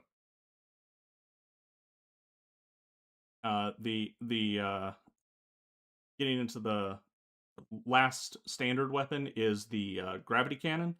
This is functionally here because the game needs a BFG. I don't know if there's any such weapon that's standard in 40k. It wasn't in third edition, but a lot of things have changed since then. Yeah, so this thing is the BFG. Super limited ammo, super powerful. Shoots a green laser beam forward that you just press and hold the trigger with a big vortex at the end, and you use it when the problems show up. You either use it to delete a horde of medium tier enemies that are coming to eat your face, or the big boss of the level is around and surrounded by a bunch of dudes. That's when you whip the thing out, just like the BFG. The DLC adds 2 additional weapons: the bigger Melta gun, which is the Melta gun but on crack. Even shorter range, even more damage, and is twice as big. And the ammo for it is much more limited. So acting like your short range boss deleter option. Very good. The multi-melter in the tabletop was basically, there is a very large tank and you need to delete it in one shot. So get that guy as close as possible and then unload into it. And the tank will die. Yeah. So that's what it does. And the other one is the missile launcher, which is a rocket launcher. It does rocket launcher things. You could choose the ammo type on the tabletop for rocket launchers. So the missile launcher comes with one ammo type, but one of the secrets you can find is an alternate, like Kraka something ammo type for it. Because there were frag rockets which were mainly used for anti-heavy infantry, and there were crack rockets which were used for breaking tank armor. Yeah. So the crack rockets have a delay on their explosion when they're shot, but they travel instantly, and they do a crap load of damage to a single target. But they do not have as much splash as the regular ammo does. But to get crack rockets, you have to find them as a secret in the map, and there's usually only one in the DLC maps. Like that grenade thing that you were showing me. Oh yeah, that special thing. grenade. Yeah, that thing. So there are 3 types. There's the crack grenades, the frag grenades, and the vortex grenades. Vortex grenades are a secret that you have to find. The other 2 grenades are fairly common. Crack grenades explode on impact with no delay. Frag grenades you throw, they got a slight delay on them, but they both functionally do the same thing. The frag grenades have a bigger radius of explosion, but in third edition on the tabletop, neither of them were used for offensive purposes. Like, they were not like weapons that you deployed. They modified the way the other squad that had them would engage with things. Like, basically the frag grenades, I think, obviated cover if you were assaulting into cover. If you had frag grenades, then the enemy would either gain less bonuses or no bonuses from being in cover while you assaulted them. Rather than normally, if you assaulted into cover without frag grenades, the squad that you were assaulting that was in cover would get initiative priority and attack you before you could attack them. Crack grenades, on the other hand, were like an extremely poor man's anti-tank weapon, and it allowed you to give a melee squad a fighting chance of cracking through tank armor. By fighting chance, I mean a very, very, very low fighting chance. like your chance of victory is still single digits, but not 0. Yeah, basically. If you were down to crack grenades to deal with a problem tank, you were in trouble. But they didn't cost very many points to equip onto a squad, so most people would just take both types of grenades just in case they needed them, because it would be lost in the accounting errors for points, basically. It gives somebody a chance to be a hero on the field. So yeah, there's those. The vortex grenade. There is a grenade launcher too. I forget about this thing. The vengeance grenade launcher. The explosion radius on the grenades is not particularly big on this thing, but it is a grenade launcher that has its own unique ammo, and it does grenade launcher what you would expect. It does. The grenades do stick at least. So where you shoot them, they're going to stick, which can be a problem if you're trying to move around quickly. Um,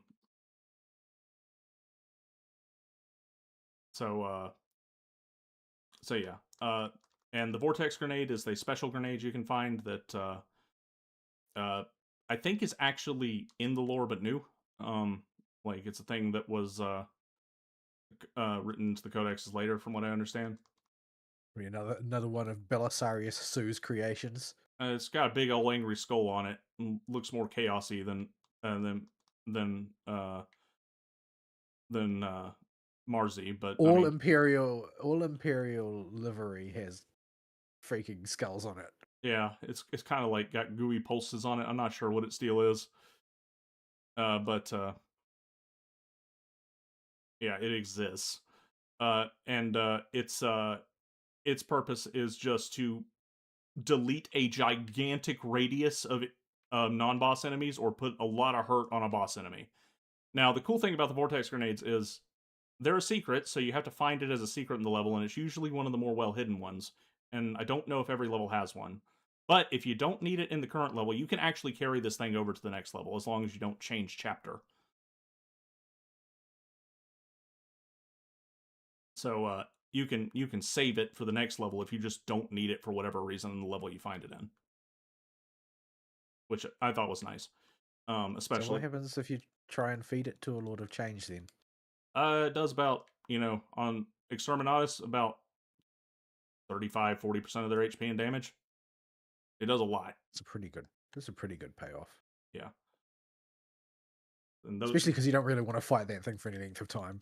no. Um there are 3 boss type enemies. One was added in the DLC that show up. And the final bosses are just oh no, there's 4. 3 in the base game, 1 in the DLC. So the first one that you'll encounter is the Lord of Change. Lord of Change has magic-y stuff it does. It has laser beams, fireballs, then a shower of fireballs. But the most dangerous thing it can do is its least damaging thing it does, but makes it scary. Basically, whenever you're in line of sight of this thing, it can just look at you and light you on fire.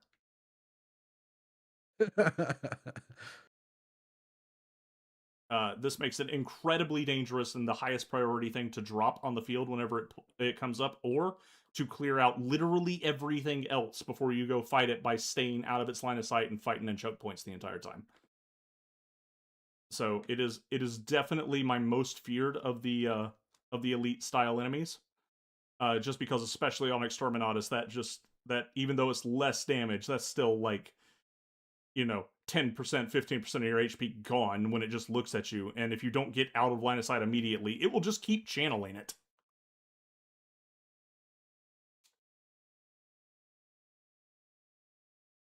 So those guys are scary and they have a lot of HP. Great Unclean Ones are moderately scary. They have the most HP out of the elite enemies, but they're big. Actually, no, I think the Hellbrutes have more, but they're close. But basically, these mofos just Nurgling spawn around them, which are annoying to deal with and make firefights with the rest of the stuff around them complicated.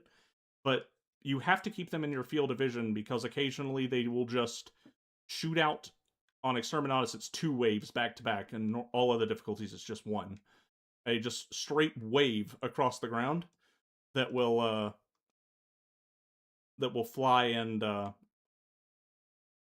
do a crap load of damage to you, like over half your HP if it hits you, and it moves fast. And if you get close to them, they start spewing poison everywhere that lingers on the ground in these little circular globules. And when they die, they spew a crap load of them everywhere too. So it's important to keep them in field of view, but they're not as dangerous as the Lord of Change because you can still get around their moves. The Hellbrute is just a big chunk of HP that has a lot of dangerous laser beam and melee type moves that runs at you. This is the DLC boss. Um, they are very tricky to take down when there's other stuff around them, but once you get them alone, their mechanics actually aren't that bad to deal with. The problem with them is when they have friends around them to distract you.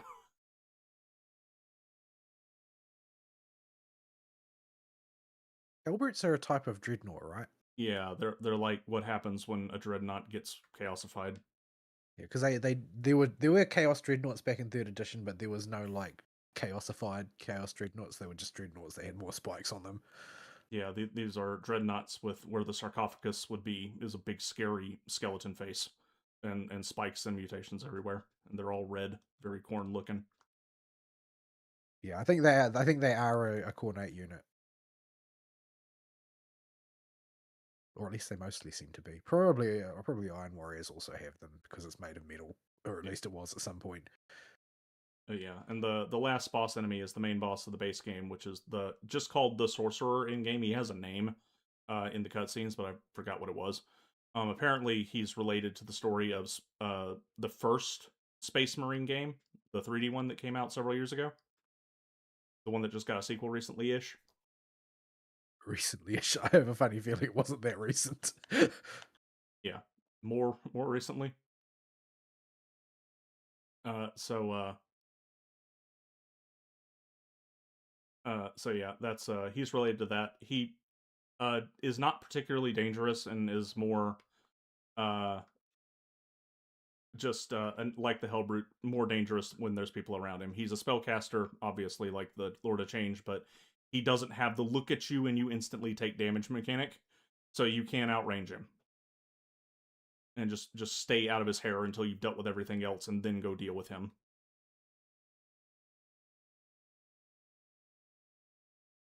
So that's the enemies are your a lot of 40k standard affair. You got Chaos Marines, you got cultists, which can be armed for with literally any of the weapons. The most dangerous cultist is one that's gonna have a helmet and black armor, and you'll not know to look for them at first. But the second you get on Exterminatus, these guys become one of your priority targets because they have a plasma gun, which Oh my.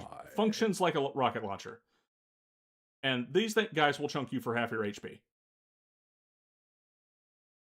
Like it gets to a point where if you get bought by one of these guys, just reload the quick save.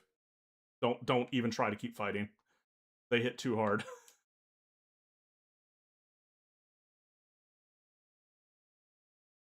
And there's plenty of chaos units. The horrors that I mentioned before, the Nurglings. Zinch has little flying units that come down and do little zappy zaps underneath them, but mostly come to chew on your face. Um, these make me rage at Zinch whenever they show up and have me shouting that he's a nerd a lot. And yeah, so there's those. Corn doesn't have a whole lot of representation in the game.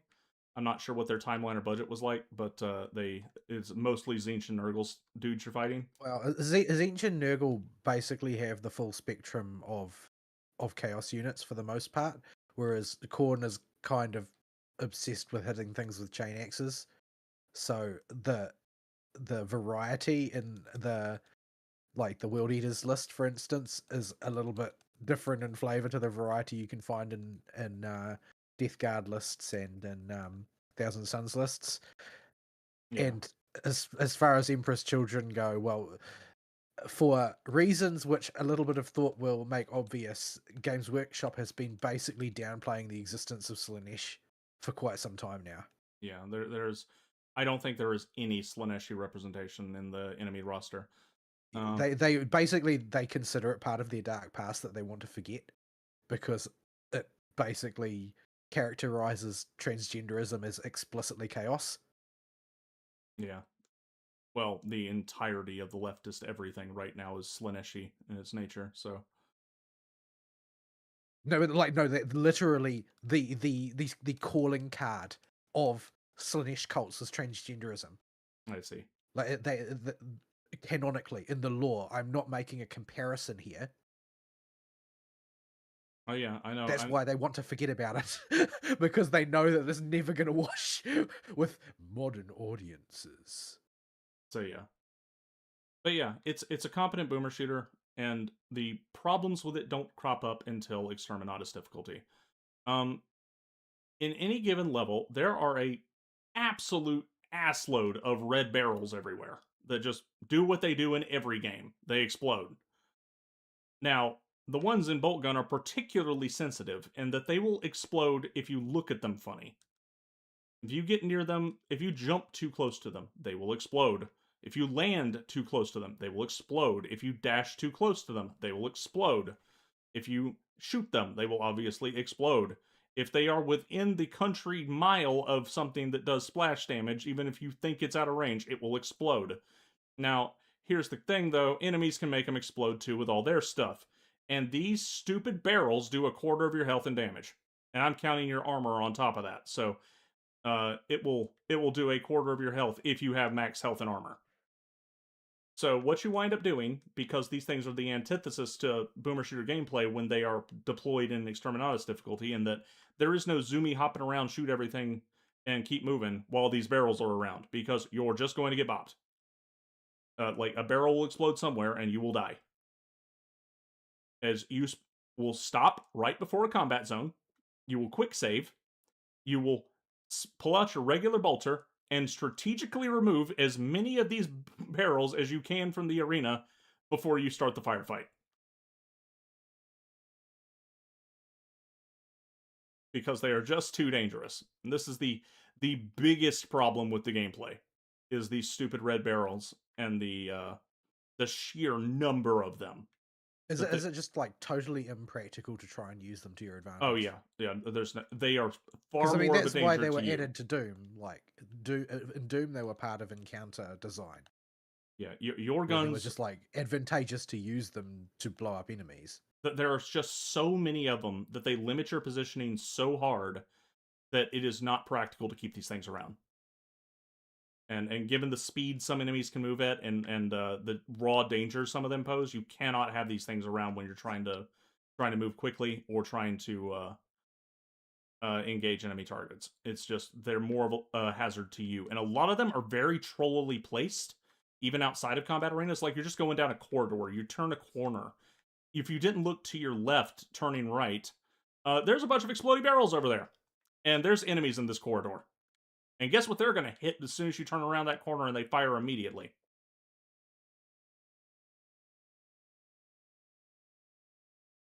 Like that kind of stuff is a slight annoyance on normal, and just kind of part of it, what I would categorize as expected damage, or on hard rather. On Exterminatus, that is now a huge problem,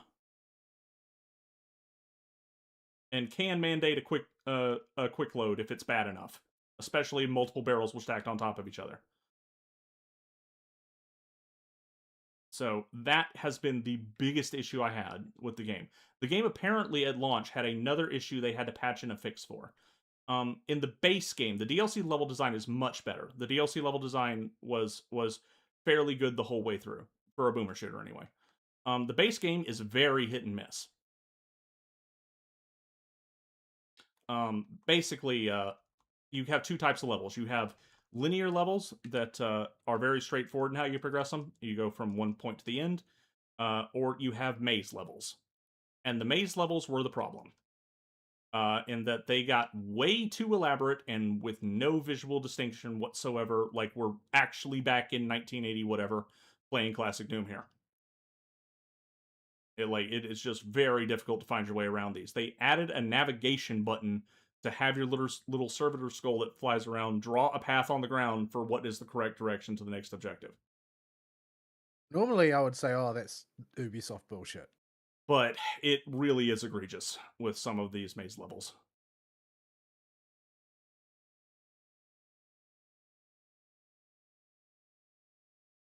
And the game does love to commit the oh, here are multiple branching paths. Pick one. They both look identical, even when you get to the end, but one of them leads to progression, and one of them may not lead to anything. Speaking of Ubisoft bullshit, have you seen any of the scuttlebutt about the new Halo? No, Apparently, it's just like a masterclass in how not to do Halo. I see. Like uh, like Cortana will now alert you. Oh, they're elites and they're using active camo, and then someone in your squad will also alert you. Oh, they're elites and they are using active camo, and then the HUD will just place a marker on all of the active camo elites so that you can see where they are and shoot them. I see.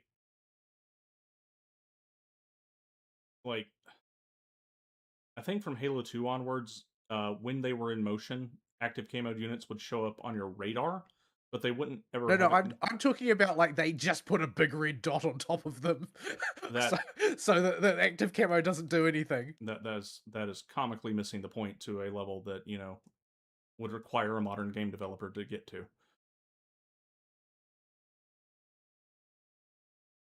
So yeah, that's Boltgun. I enjoyed my playthrough of it.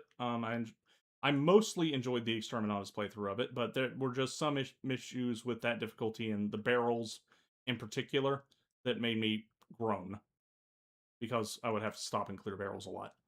Um, it if the levels are longer than a normal boomer shooter level, which I appreciated, um, does make the game really run up against overstaying its welcome, but it stops right at the line, I think, with the entire game probably taking about 8 hours total to get through. If you're more competent at boomer shooters than I am, you're probably looking at about 6 for one playthrough. Probably about 6 for get all the secrets run, and then maybe 8 for an exterminatus run if you're going for 100%. So small little game, but it was fun. And because I've been on the thanks to the Tism, my lord, I've been on my 40k kick at the same time because the music in Boltgun is honestly not very good. Um, I was going through the entirety of Emperor TTS, all of it. What could possibly go wrong?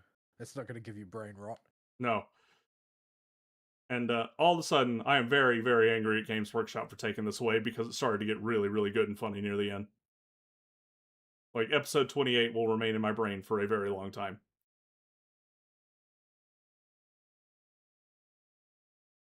Like, Well, the Games Workshop has never been able to recognize a good thing when they were onto one.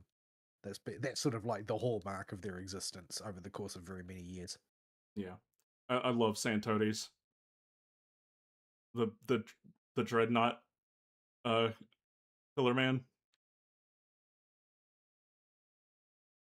Bionic Just for the record, focus. you know that the Pillar Men aren't actually in 40k, right? Oh no, as far as I'm concerned, you got to remember my exposure to 40k is very limited. So my interpretation of the Custodians is a bunch of naked men, aside from the ones that Kitten pulled out for the final battle. Yeah, the Custodies were the first volley against the super soldiers being male that was staged by Games Workshop. They tried to insert some female ones and then rewrote the law to say that, oh, there were always female Custodies. What are you talking about? Which Literally, is that's totally not true. They all call each other brother. Like there's never been sister. That's not a thing. That's something they made up to try and be more progressive. But they attempted to do this, and as it's turned out, everybody is selectively buying only models that have no females. Anything that comes out that has a female model in it doesn't get sales. Period. End. And ends up as stock that hobby shops can't shift. mm-hmm. And so the hobby shops have basically stopped stocking them. But then basically, in order to try and redeem their bullshit ideology, Games Workshop is basically refusing to deal with hobby shops that won't stock them. Is my understanding, to try and force people to buy stock that they know they can't shift. Yeah, so these stores will be forced to put them on like mega discounts, so everybody will have them, and the sales numbers will look really good. Basically, yeah. And then it'll be a grand victory for progressivism Yeah, never and mind. inclusivity, and the Warhammer is for everybody except for right wingers in that letter that they published. Yeah. So yeah, but yeah, TTS was wonderful going through. I can see why everybody liked it when I was going Yeah, through. and that's the thing. The TTS thing had fans throughout the fandom, right? Like it was outrageously progressive and outrageously neckbeardy. Like it was grotesquely neckbeardy in a lot of places and outrageously progressive. All the people that made it were like raging progressive leftists, but still everybody liked it because it was actually funny. That there is a rap battle with the Mechanicus in 28, or not rap battle, but a musical number. Like it's so good. The incredibly fabulous Custodes, the everything the Emperor says. Rogel Dorn is a gem with everything he says in his dumb over literal everything. Is I, Rogel Dawn. There was a special where they played tabletop together, where Wamudes got to be the hero of the party. I remember that. I remember that fondly. That was very good. I like the Emperor rolls to, or Mamudas rolls to charge at the enemy, and he fails and falls on his face. After using the oil to get leverage, and the Emperor slaps him on his butt to make him go forward, but the magic backfires and it makes his character's hand turn into a wobbly noodle thing. And Magus raging out the entire time because of how ridiculous everybody is.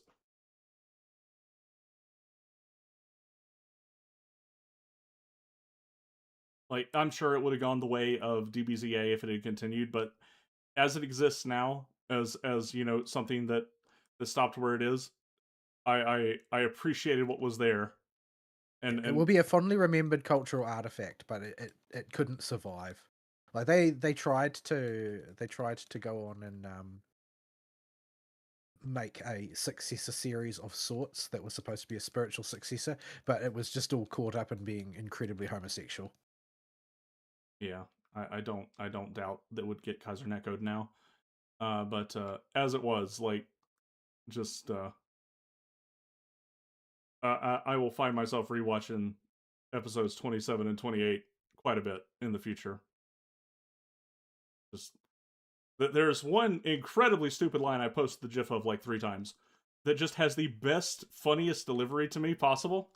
With just you have this random tech priest from Mars who's apparently part of the progressive techno fiddler demographic, and it just does a brief cutaway, and whoever does the voice just goes, "Make beingness into robot," while the Gmod head bashing is going against this robot's crotch. And I could not stop laughing at this and probably replayed the scene like 5 times.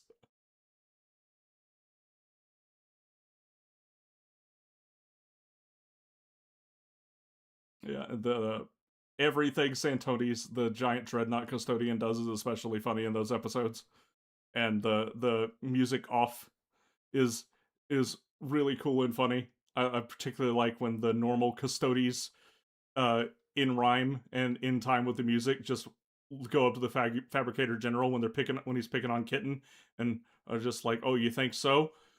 Fuck you!" After smashing their shields together, like just really good delivery. They clearly had a lot of fun making that one. Yeah, you can sort of see them develop a talent for voice acting as they go along. Yeah, Even the freaking mailbag was entertaining. yeah, I liked those. Like Kitten is a great character throughout the whole thing. Like, and I will not get over Santodi's bionic babies.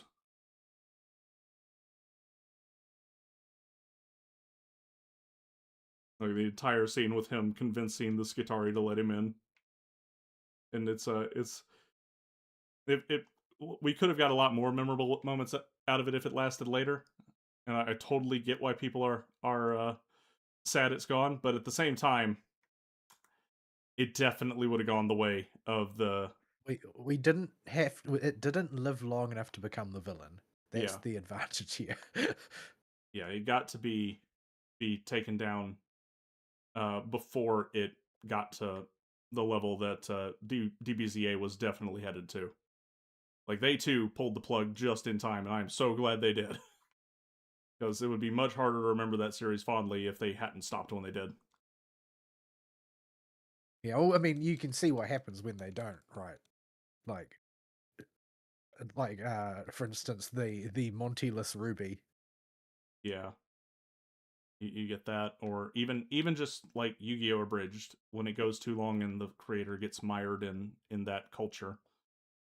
Like Yu-Gi-Oh! The Abridged series used to be funny, and then it just got worse and worse the more it kept going, and the creator just wallowed in that environment.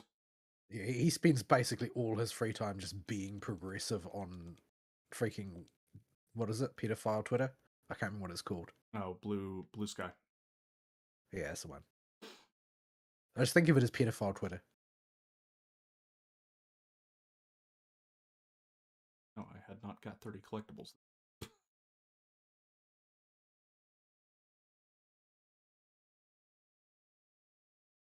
But yeah, it's it was a great time, and several of the moments will stand out. The Emperor reading the Architect book to Rogaldorn like he's a baby. The baby is you, Rogel. No, I am too many years. We've been over this.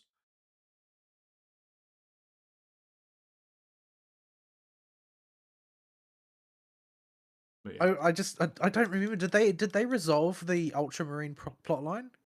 uh, of them just They keep winning and they can't seem to stop winning. the last note we hear of it is like there's a special where Caiaphas Cain and one of the Ultramarine leaders run into each other, and they just start bawling about how what they do is actually just them being huge uh douchebags and frauds, and but everybody thinks they're heroes and they can't take it anymore. And yeah, all that kind of got cut because he did a rocks fall everybody dies at the end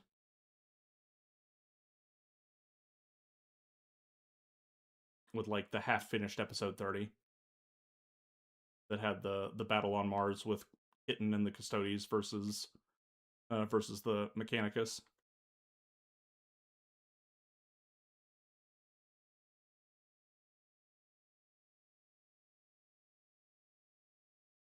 But yeah, there were several parts that slowed down my Boltgun playthrough because I would just stop and turn and watch TTS instead of keeping going with Boltgun.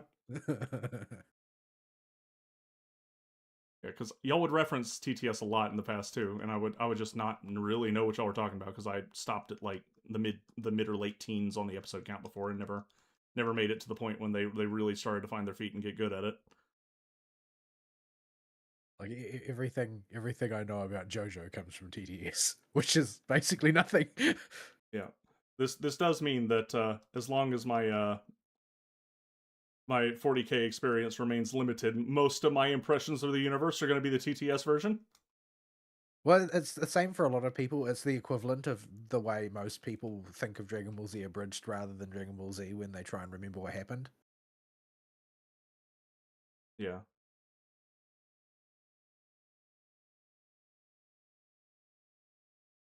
So so it's going to definitely color my experiences with the universe. Like if Korvax doesn't talk in the most over the top emo accent in universe, I'm not gonna be able to relate the two.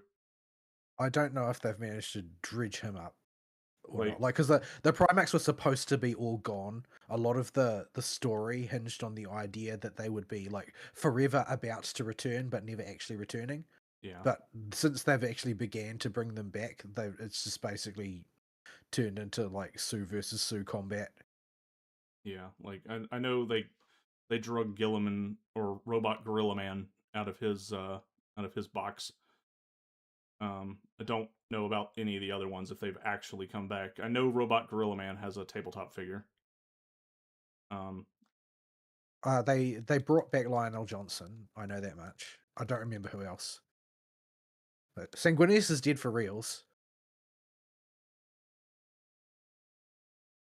if they do bring back Or Vulcan, he the died for me, so show some respect. yeah, yeah, the only one I really wouldn't want them to bring back in canon would be Vulcan because Vulcan lives stomp stomp needs to be a meme forever because that's funny. Yeah, and While I'm vaguely familiar with the story about how he ended up with a war boss in his head, I don't think that that's going to play very well on the tabletop.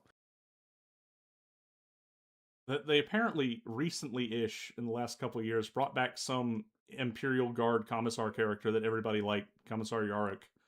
Well, okay, the human players weren't so sanguine on it, and the lore nerds there, but the orc players loved it. Well, because orcs love Yerick. Like, Yerick, the orcs say that Yerick can't possibly be a human. Yerick has to have orc blood in him because there's no way you can be that good at scrapping while still being a human. Yeah, Because like Yerick sort of he famously had himself fitted with a prosthetic eye that shoots lasers and had um an orc's power claw fitted to his arm in place of a prosthetic arm, just so that he could fight with orcs and intimidate orcs. yeah, Yeah, he's the key figure in the defense of the planet of Armageddon, which Guzkul Maguruk Thraka has attacked multiple times because he believed he had a prophecy from Gork and Mork that he needed to attack it, but every time Yerick has kicked him out. yeah. I'm like, oh, he seems like a cool old guy, badass guy. At first, I only saw people being mad he came back for whatever reason, something about him dying to some war boss in the past. And then I saw a few more posts by orc players, and they were elated that he was coming back.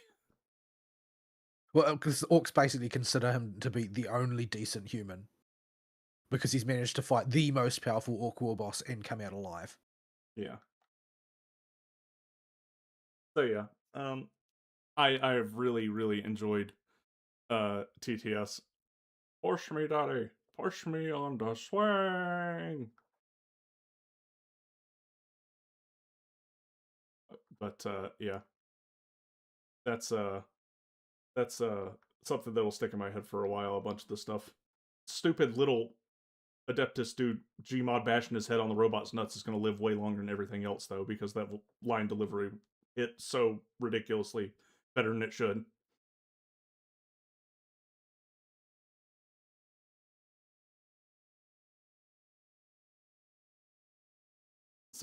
So yeah, that's basically all I did for solo stuff this week was go through Boltgun, which did not take a lot of time because I was already through the normal playthrough and almost through the secret playthrough before the start of this week.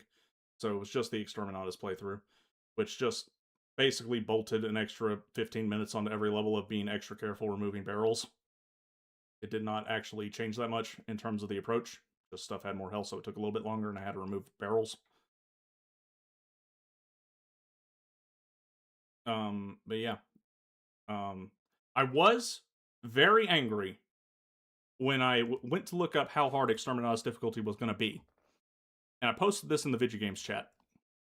Um, and the very first video that came up on YouTube was just some guy saying, "Go turn on the infinite health and ammo and give all weapons accessibility options. You still get the trophies."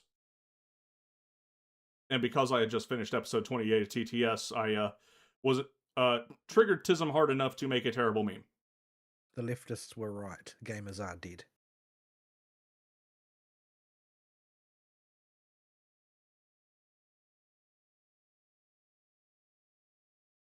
But yeah. Also, the Australian special of TTS was wonderful. I had not. Oh yeah, I remember that. That was when they were in the warp, right? Yeah, they briefly warp travel without a Geller field, and Kitten starts hallucinating.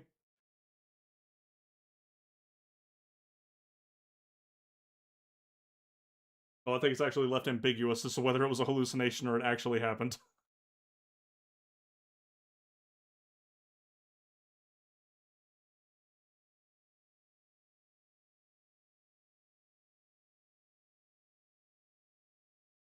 But yeah, the meta lore of that episode's all in the comments for it. Apparently, that one spawned because the voice actor for Magnus was always accused of being Australian from the way he sounded because he was trying to do a British accent as a Texan or something.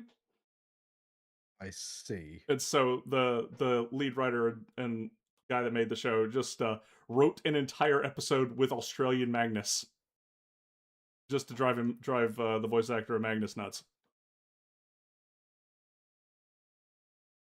I wonder how much TTS has done for the popularity of the Thousand Sun Legion in general.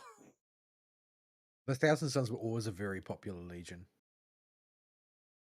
Magnus, on the other hand, was never so popular. Now he kind of is. My favorite Primar joke is still Magnus did nothing wrong. He was told to do nothing, and he did it wrong. It do be that way. Realistically, though, I do think that the Space Wolves were in the wrong. Like, Magnus did have a reason to be upset. Yeah, I don't know if they've added more of a gloss to that in the new version of the lore, because the Horus Heresy was never explored in any great detail until they started making novels about it. But now there are like 60 novels about the course of the heresy. Like, it's a really massive body of work of wildly varying quality. You can get apparently pruned down reading lists online because virtually nobody has read all of them. There's just too much of it. Yeah, when I a few years ago when I tried to poke more into the 40k lore, recommendations were to start with the Horus Heresy because it's the foundation for a bunch of stuff. But the reading lists were so ginormous. I'm like, I don't have the money to buy that many audiobooks. Well, I do, but I'm not going to. I think I might actually even own some audiobooks, but I've never listened to them. I don't even know where I would find them on my computer. They're probably not even on this one. I don't even remember how or where I bought them. How would I even find it? I don't even know what folder I would have put it in. Good question, huh? At any rate, yeah, there's a lot of freaking material there. A lot of it. I probably if I bought a bunch of audiobooks and I don't know when or who it was from, it probably came as part of a Humble Bundle, I bet. Probably. I posted a clip of the voice line into live show chat for those curious that is stuck in my brain and will be for a while.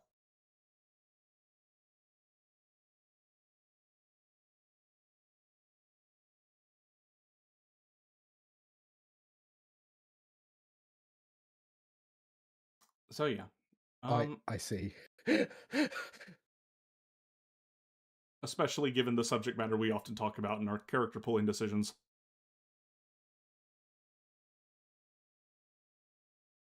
I mean, this doesn't seem like it's very wise to do that, but I mean, nobody has ever accused the Mechanicus of being wise. well, I mean, the big debate with the Mechanicus is whether they even worship the Emperor or not.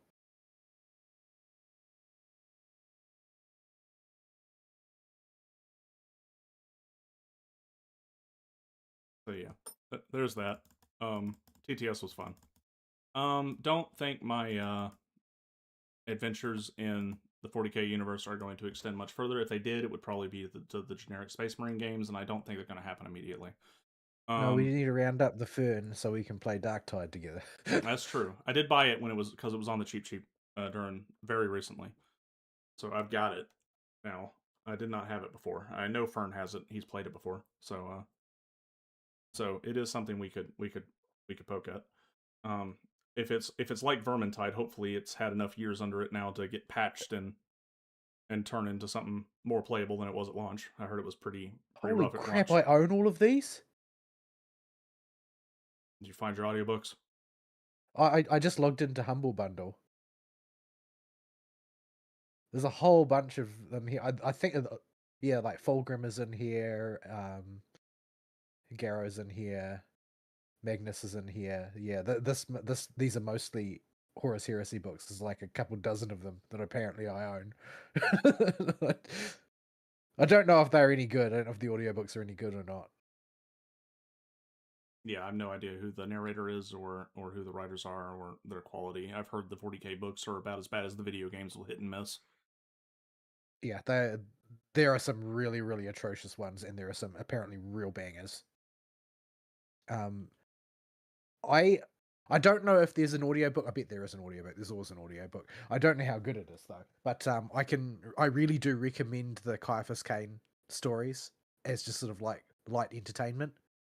It's pretty much a clone of the Flashman Papers, but it's still entertaining. Let's see.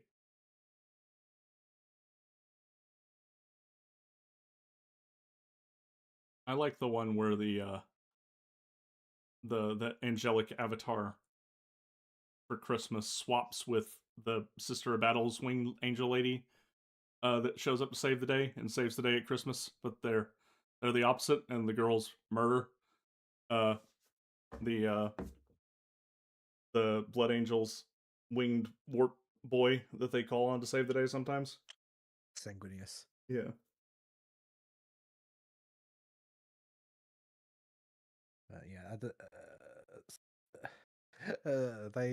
they really do have the culturally definitive version of the 40k lore in a lot of ways in TTS.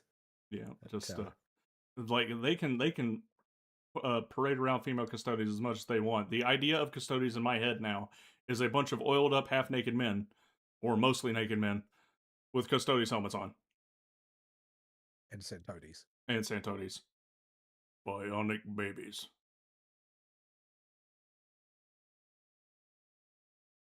But yeah, Custodes as an army are like they're new. They didn't exist back in the day because the Custodes were not allowed to leave the palace. Or at least that was what was believed to be the case. I think the Emperor, when he woke up and got his text-to-speech device, did not believe that that was a very good way of investing their manpower. However, um, these days they're sort of like the most expensive per model army, other than actually trying to field Titans in 40k. Yeah. I have heard, or I didn't hear, I saw in the comments of the episode 27 where they're building the army and going around the palace. Uh, they're, that, the reason Magnus keeps telling Kitten to bring bikes with the Custodes is because at the time it was meta to have Custodes on bikes in the tabletop. Yeah, but bikes, various iterations of the tabletop game, bikes were incredibly points efficient ways of making things disproportionately fast and tough. And the only reason that people weren't really bad about it and did it to everything was that you needed to have enough bike models, and nobody did because they were expensive. It's sort of why nobody really fielded Ravenwing most of the time, because everybody's on a bike there. Same reason that Eldar players usually didn't play Samhain, because it required too many bikes. And also Eldar bikes, while very fast, were very bad. Unless they were Shining Spears, Aspect Warriors, in which case those bikes were completely cracked. But yeah. Matt Kitten did not take any bikes, and they got rocks fall. Everybody died. Should have taken bikes. Should have listened to Magnus. Should have taken bikes. Although I can't fault you for not listening to Magnus after. This, yeah, he's not really the best source of advice in most situations. I mean, It is kind of interesting to see Magnus rendered as like just like the person who used wisdom as a stump stat, rather than actually a malevolent sorcerer. And the thing is that it's interesting because it aligns relatively well with how things actually went down. yeah, I've heard that despite the funny tone of everything, that if you want an accurate representation of 40k characters in lore, just taken as is and presented in the original codexes, TTS is actually pretty good for that. Just change the tone and you're good to go. I'm not so sure about Vulcan, although Vulcan is just generally a nicer guy. Like one of the few chapters that doesn't massacre civilians just because. Yeah. Like, I don't think that he actually wants to boop the snoot in any of the stories, but yeah. Vulcan's bits are funny, but more funny is his two tagalogs from the Salamanders. The Vulcan lives Stomp Stomp too.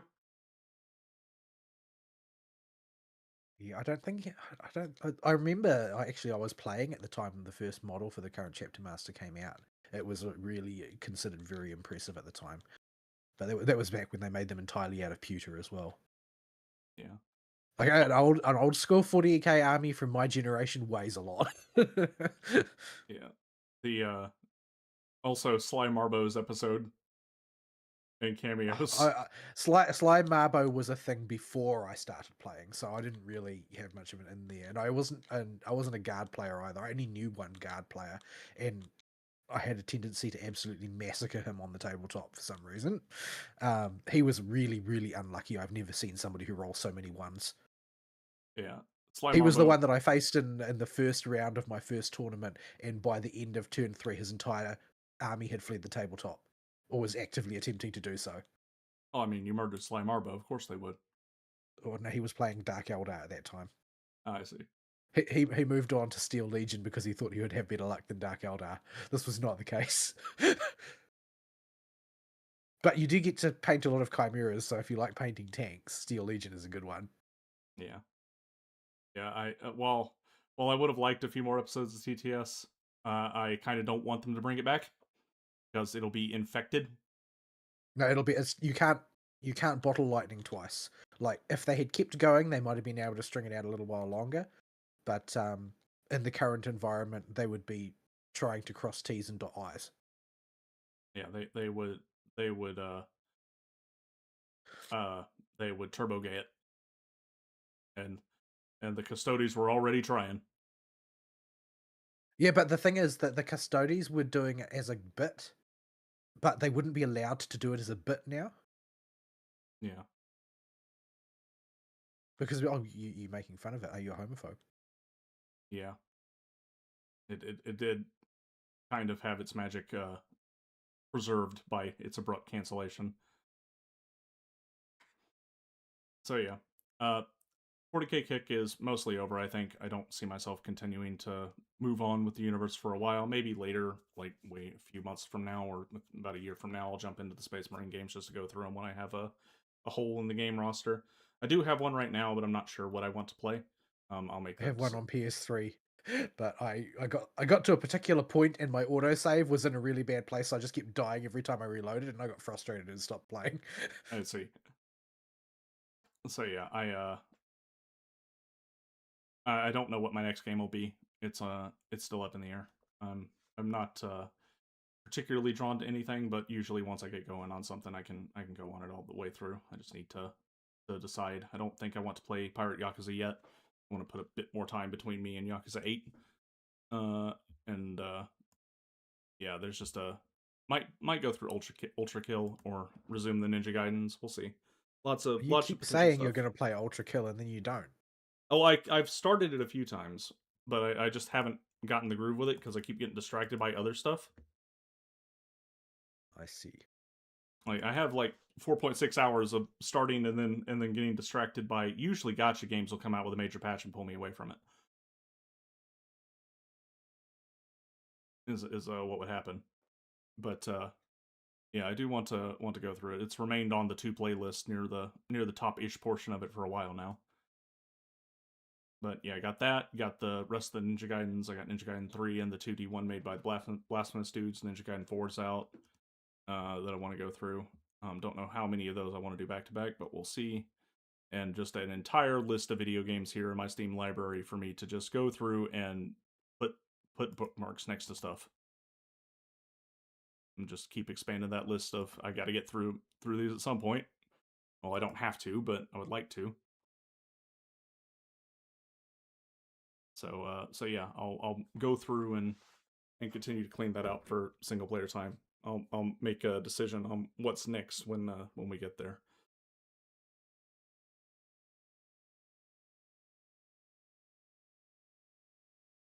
Maybe I should pick up Boltgun while it's cheap. Is it on sale right Make now a too? mental note. Yeah, it's at 67% off. Yeah, yeah. It's solid boomer shooter.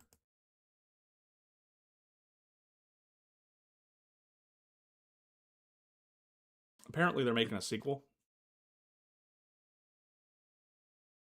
Yeah, we'll Boltgun too. see if they actually make a good sequel or if they lose the source, which happens a lot when you get sequels of Warhammer games. Yeah, They it's usually get worse. yeah. Apparently, they have character select between uh Credo and a sister of battle, who I don't know. I don't know if it's an established one or or what. but at least it's not a female Custodes. So Yeah, I mean, the sisters sort of earned their position in the lore. Um, There's not nobody's ever had a problem with them, which is why so many people had a problem with female Custodes, because female Custodes were never a thing, and people love the Sisters of Battle because they're all like psychotic pyromaniac nuns. yeah. Like they've got their own sort of character. Oh my goodness, that's a Slanesh Daemonette in Boltgun too. Well, I guess they finally busted them out. Yeah, the guys that make the bolt gun games seem to be more attuned to the tabletop than the greater what you call it. All right, I did buy the DLC when I jumped into bolt gun because it was on sale.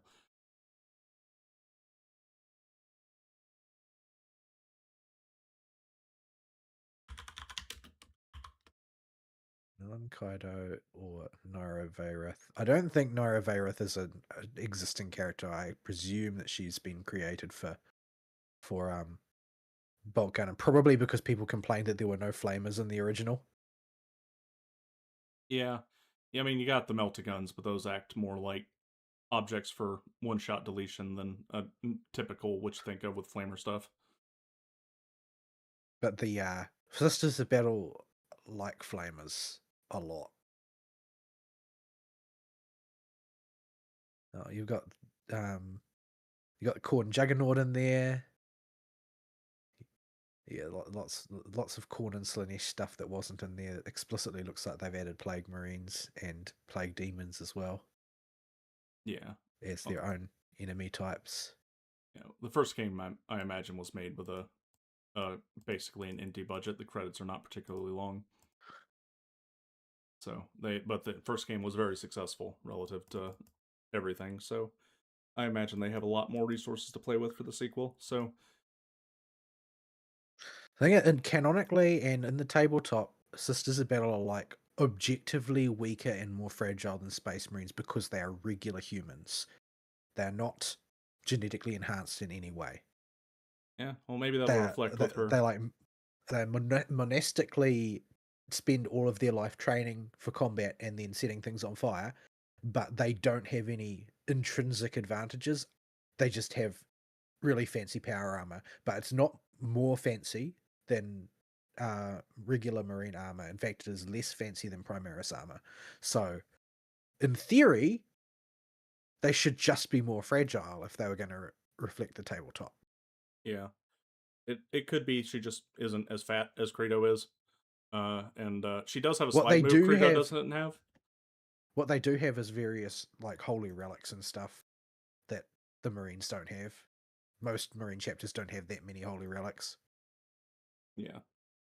So maybe she uses those and she's still a bit squishier. She definitely has more movement options from the trailer. Credo can't do that slide thing. Well, I mean, while there's no extra speed afforded the Sisters of Battle on the tabletop, like in terms of lore, they are just generally lighter because Yeah. they're on a human frame and they have human-sized power armor, so they don't weigh a fraction as much as a Space Marine does. A Space Marine is strong enough to like use power armor, of course, but they still have to obey the laws of physics. Yeah, they still got to move a lot of mass around, but the Sisters of Battle will have less less raw mass they're hauling around. Although those fire bombs do look quite heavy. Well, that's how big a melter grenade is.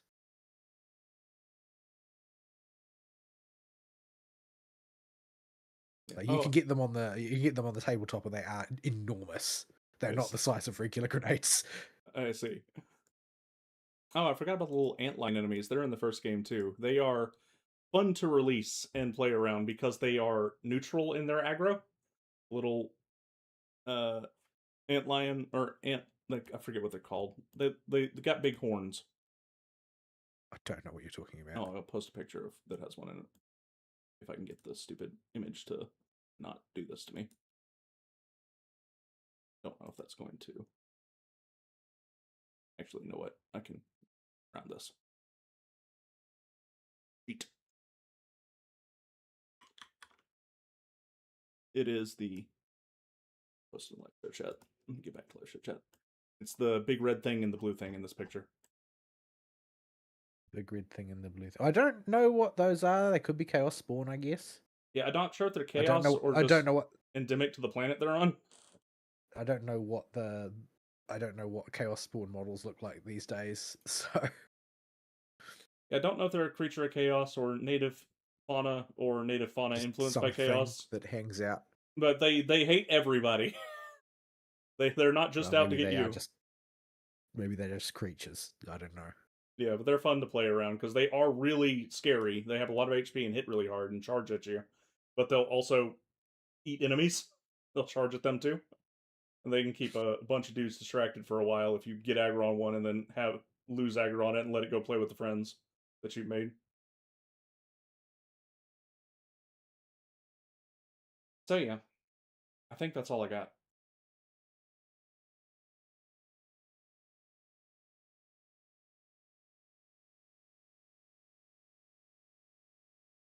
Push me, daddy. Push me on the swing.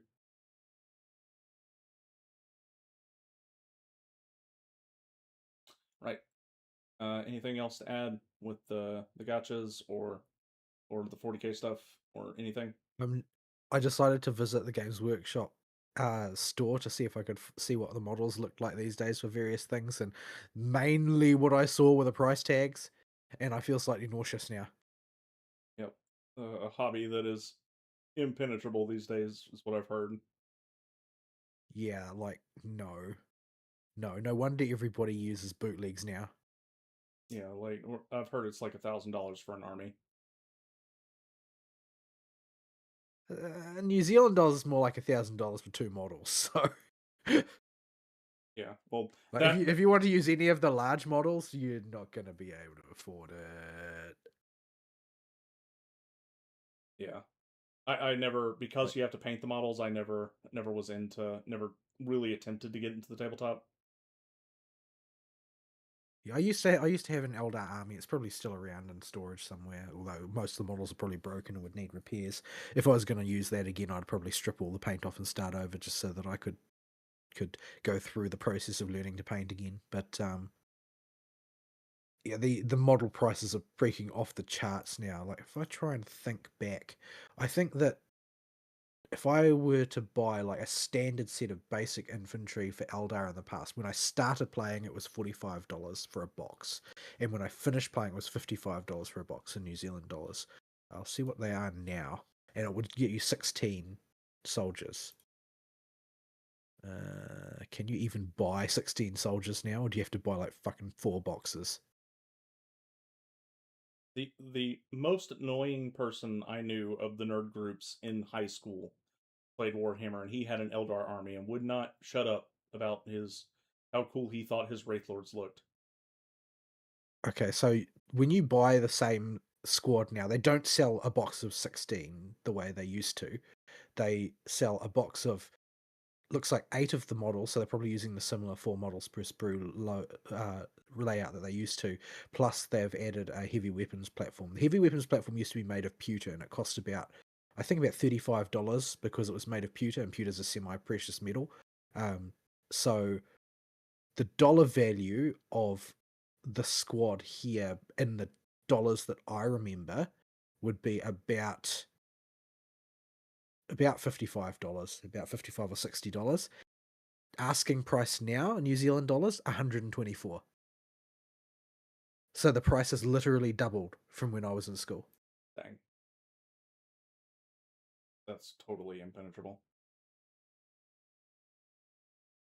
I mean, the thing is, it used to be about you would get kids into it in school, and then they would get the really crazy large armies when they were adults with disposable income. But now, like, I don't know how you could ever get a kid into this in school. Like, that's not possible. Yeah, like my group of friends, Ibu and all them, camped out in military history club during the when we got booted out of the chess club for playing Yu-Gi-Oh. And so people would play various types of war games, and 40k was one of them. Uh, so it was in the background. It just we could barely afford Yu-Gi-Oh decks, and 40k was infinitely more expensive than that. despite the absurd prices of Yu-Gi-Oh decks, you could still do trade-ins and stuff, and win packs and stuff with that. For 40K, the buy-in price was just too high for high schoolers, even back then. Especially because like only a few of us had jobs, and they were super part-time jobs.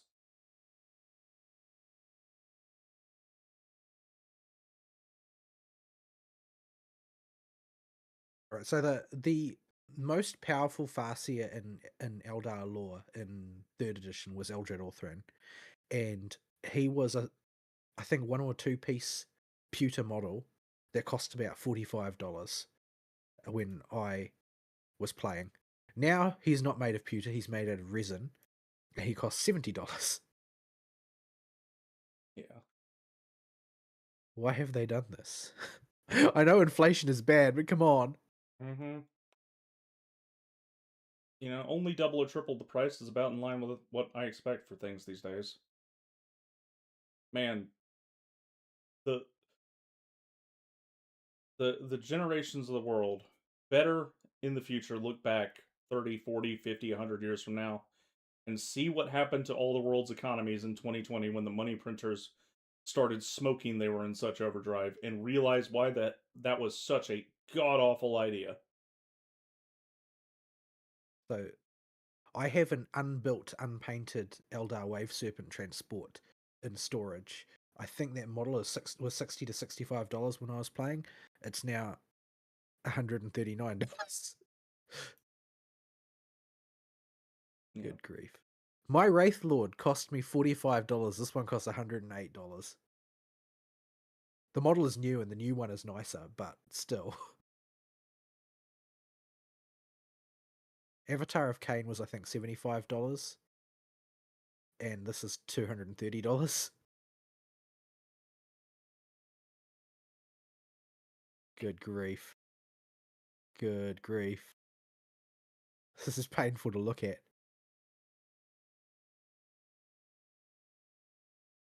I don't know. I've never played Harlequins. I wouldn't want to play Harlequins either. Freaking clowns. I'm trying to see what the price of a basic set of. Holy cow! Are you kidding me? $124 for 2 warlocks. The minimum amount to form a Seer Council is 3, and they're made of plastic, not pewter. Good grief! This Reason world has fallen. everybody using them bootlegs. Yeah, like I mean, their business model is not going to freaking hold up like this. I'm sorry. People are just not even going to consider buying the legit models before too long. You need to have at least, you know, the basic infantry and stuff priced reasonably. To The way that it used to work is the minimum you needed to start were 2 squads of basic infantry and 1 commander unit, and that was the layout that you needed. Like to do that now, you're looking at about $400 or $500, and that would be an incredibly small, incredibly boring game. yeah, like your point value for that can't be very And much. that's not counting all the accoutrement required to model and paint. Yeah. But yeah, we should look at wrapping it. I have to go to the bathroom All really bad. right. So, all right, folks, we're done. We will see you next week. Sayonara. Bye bye.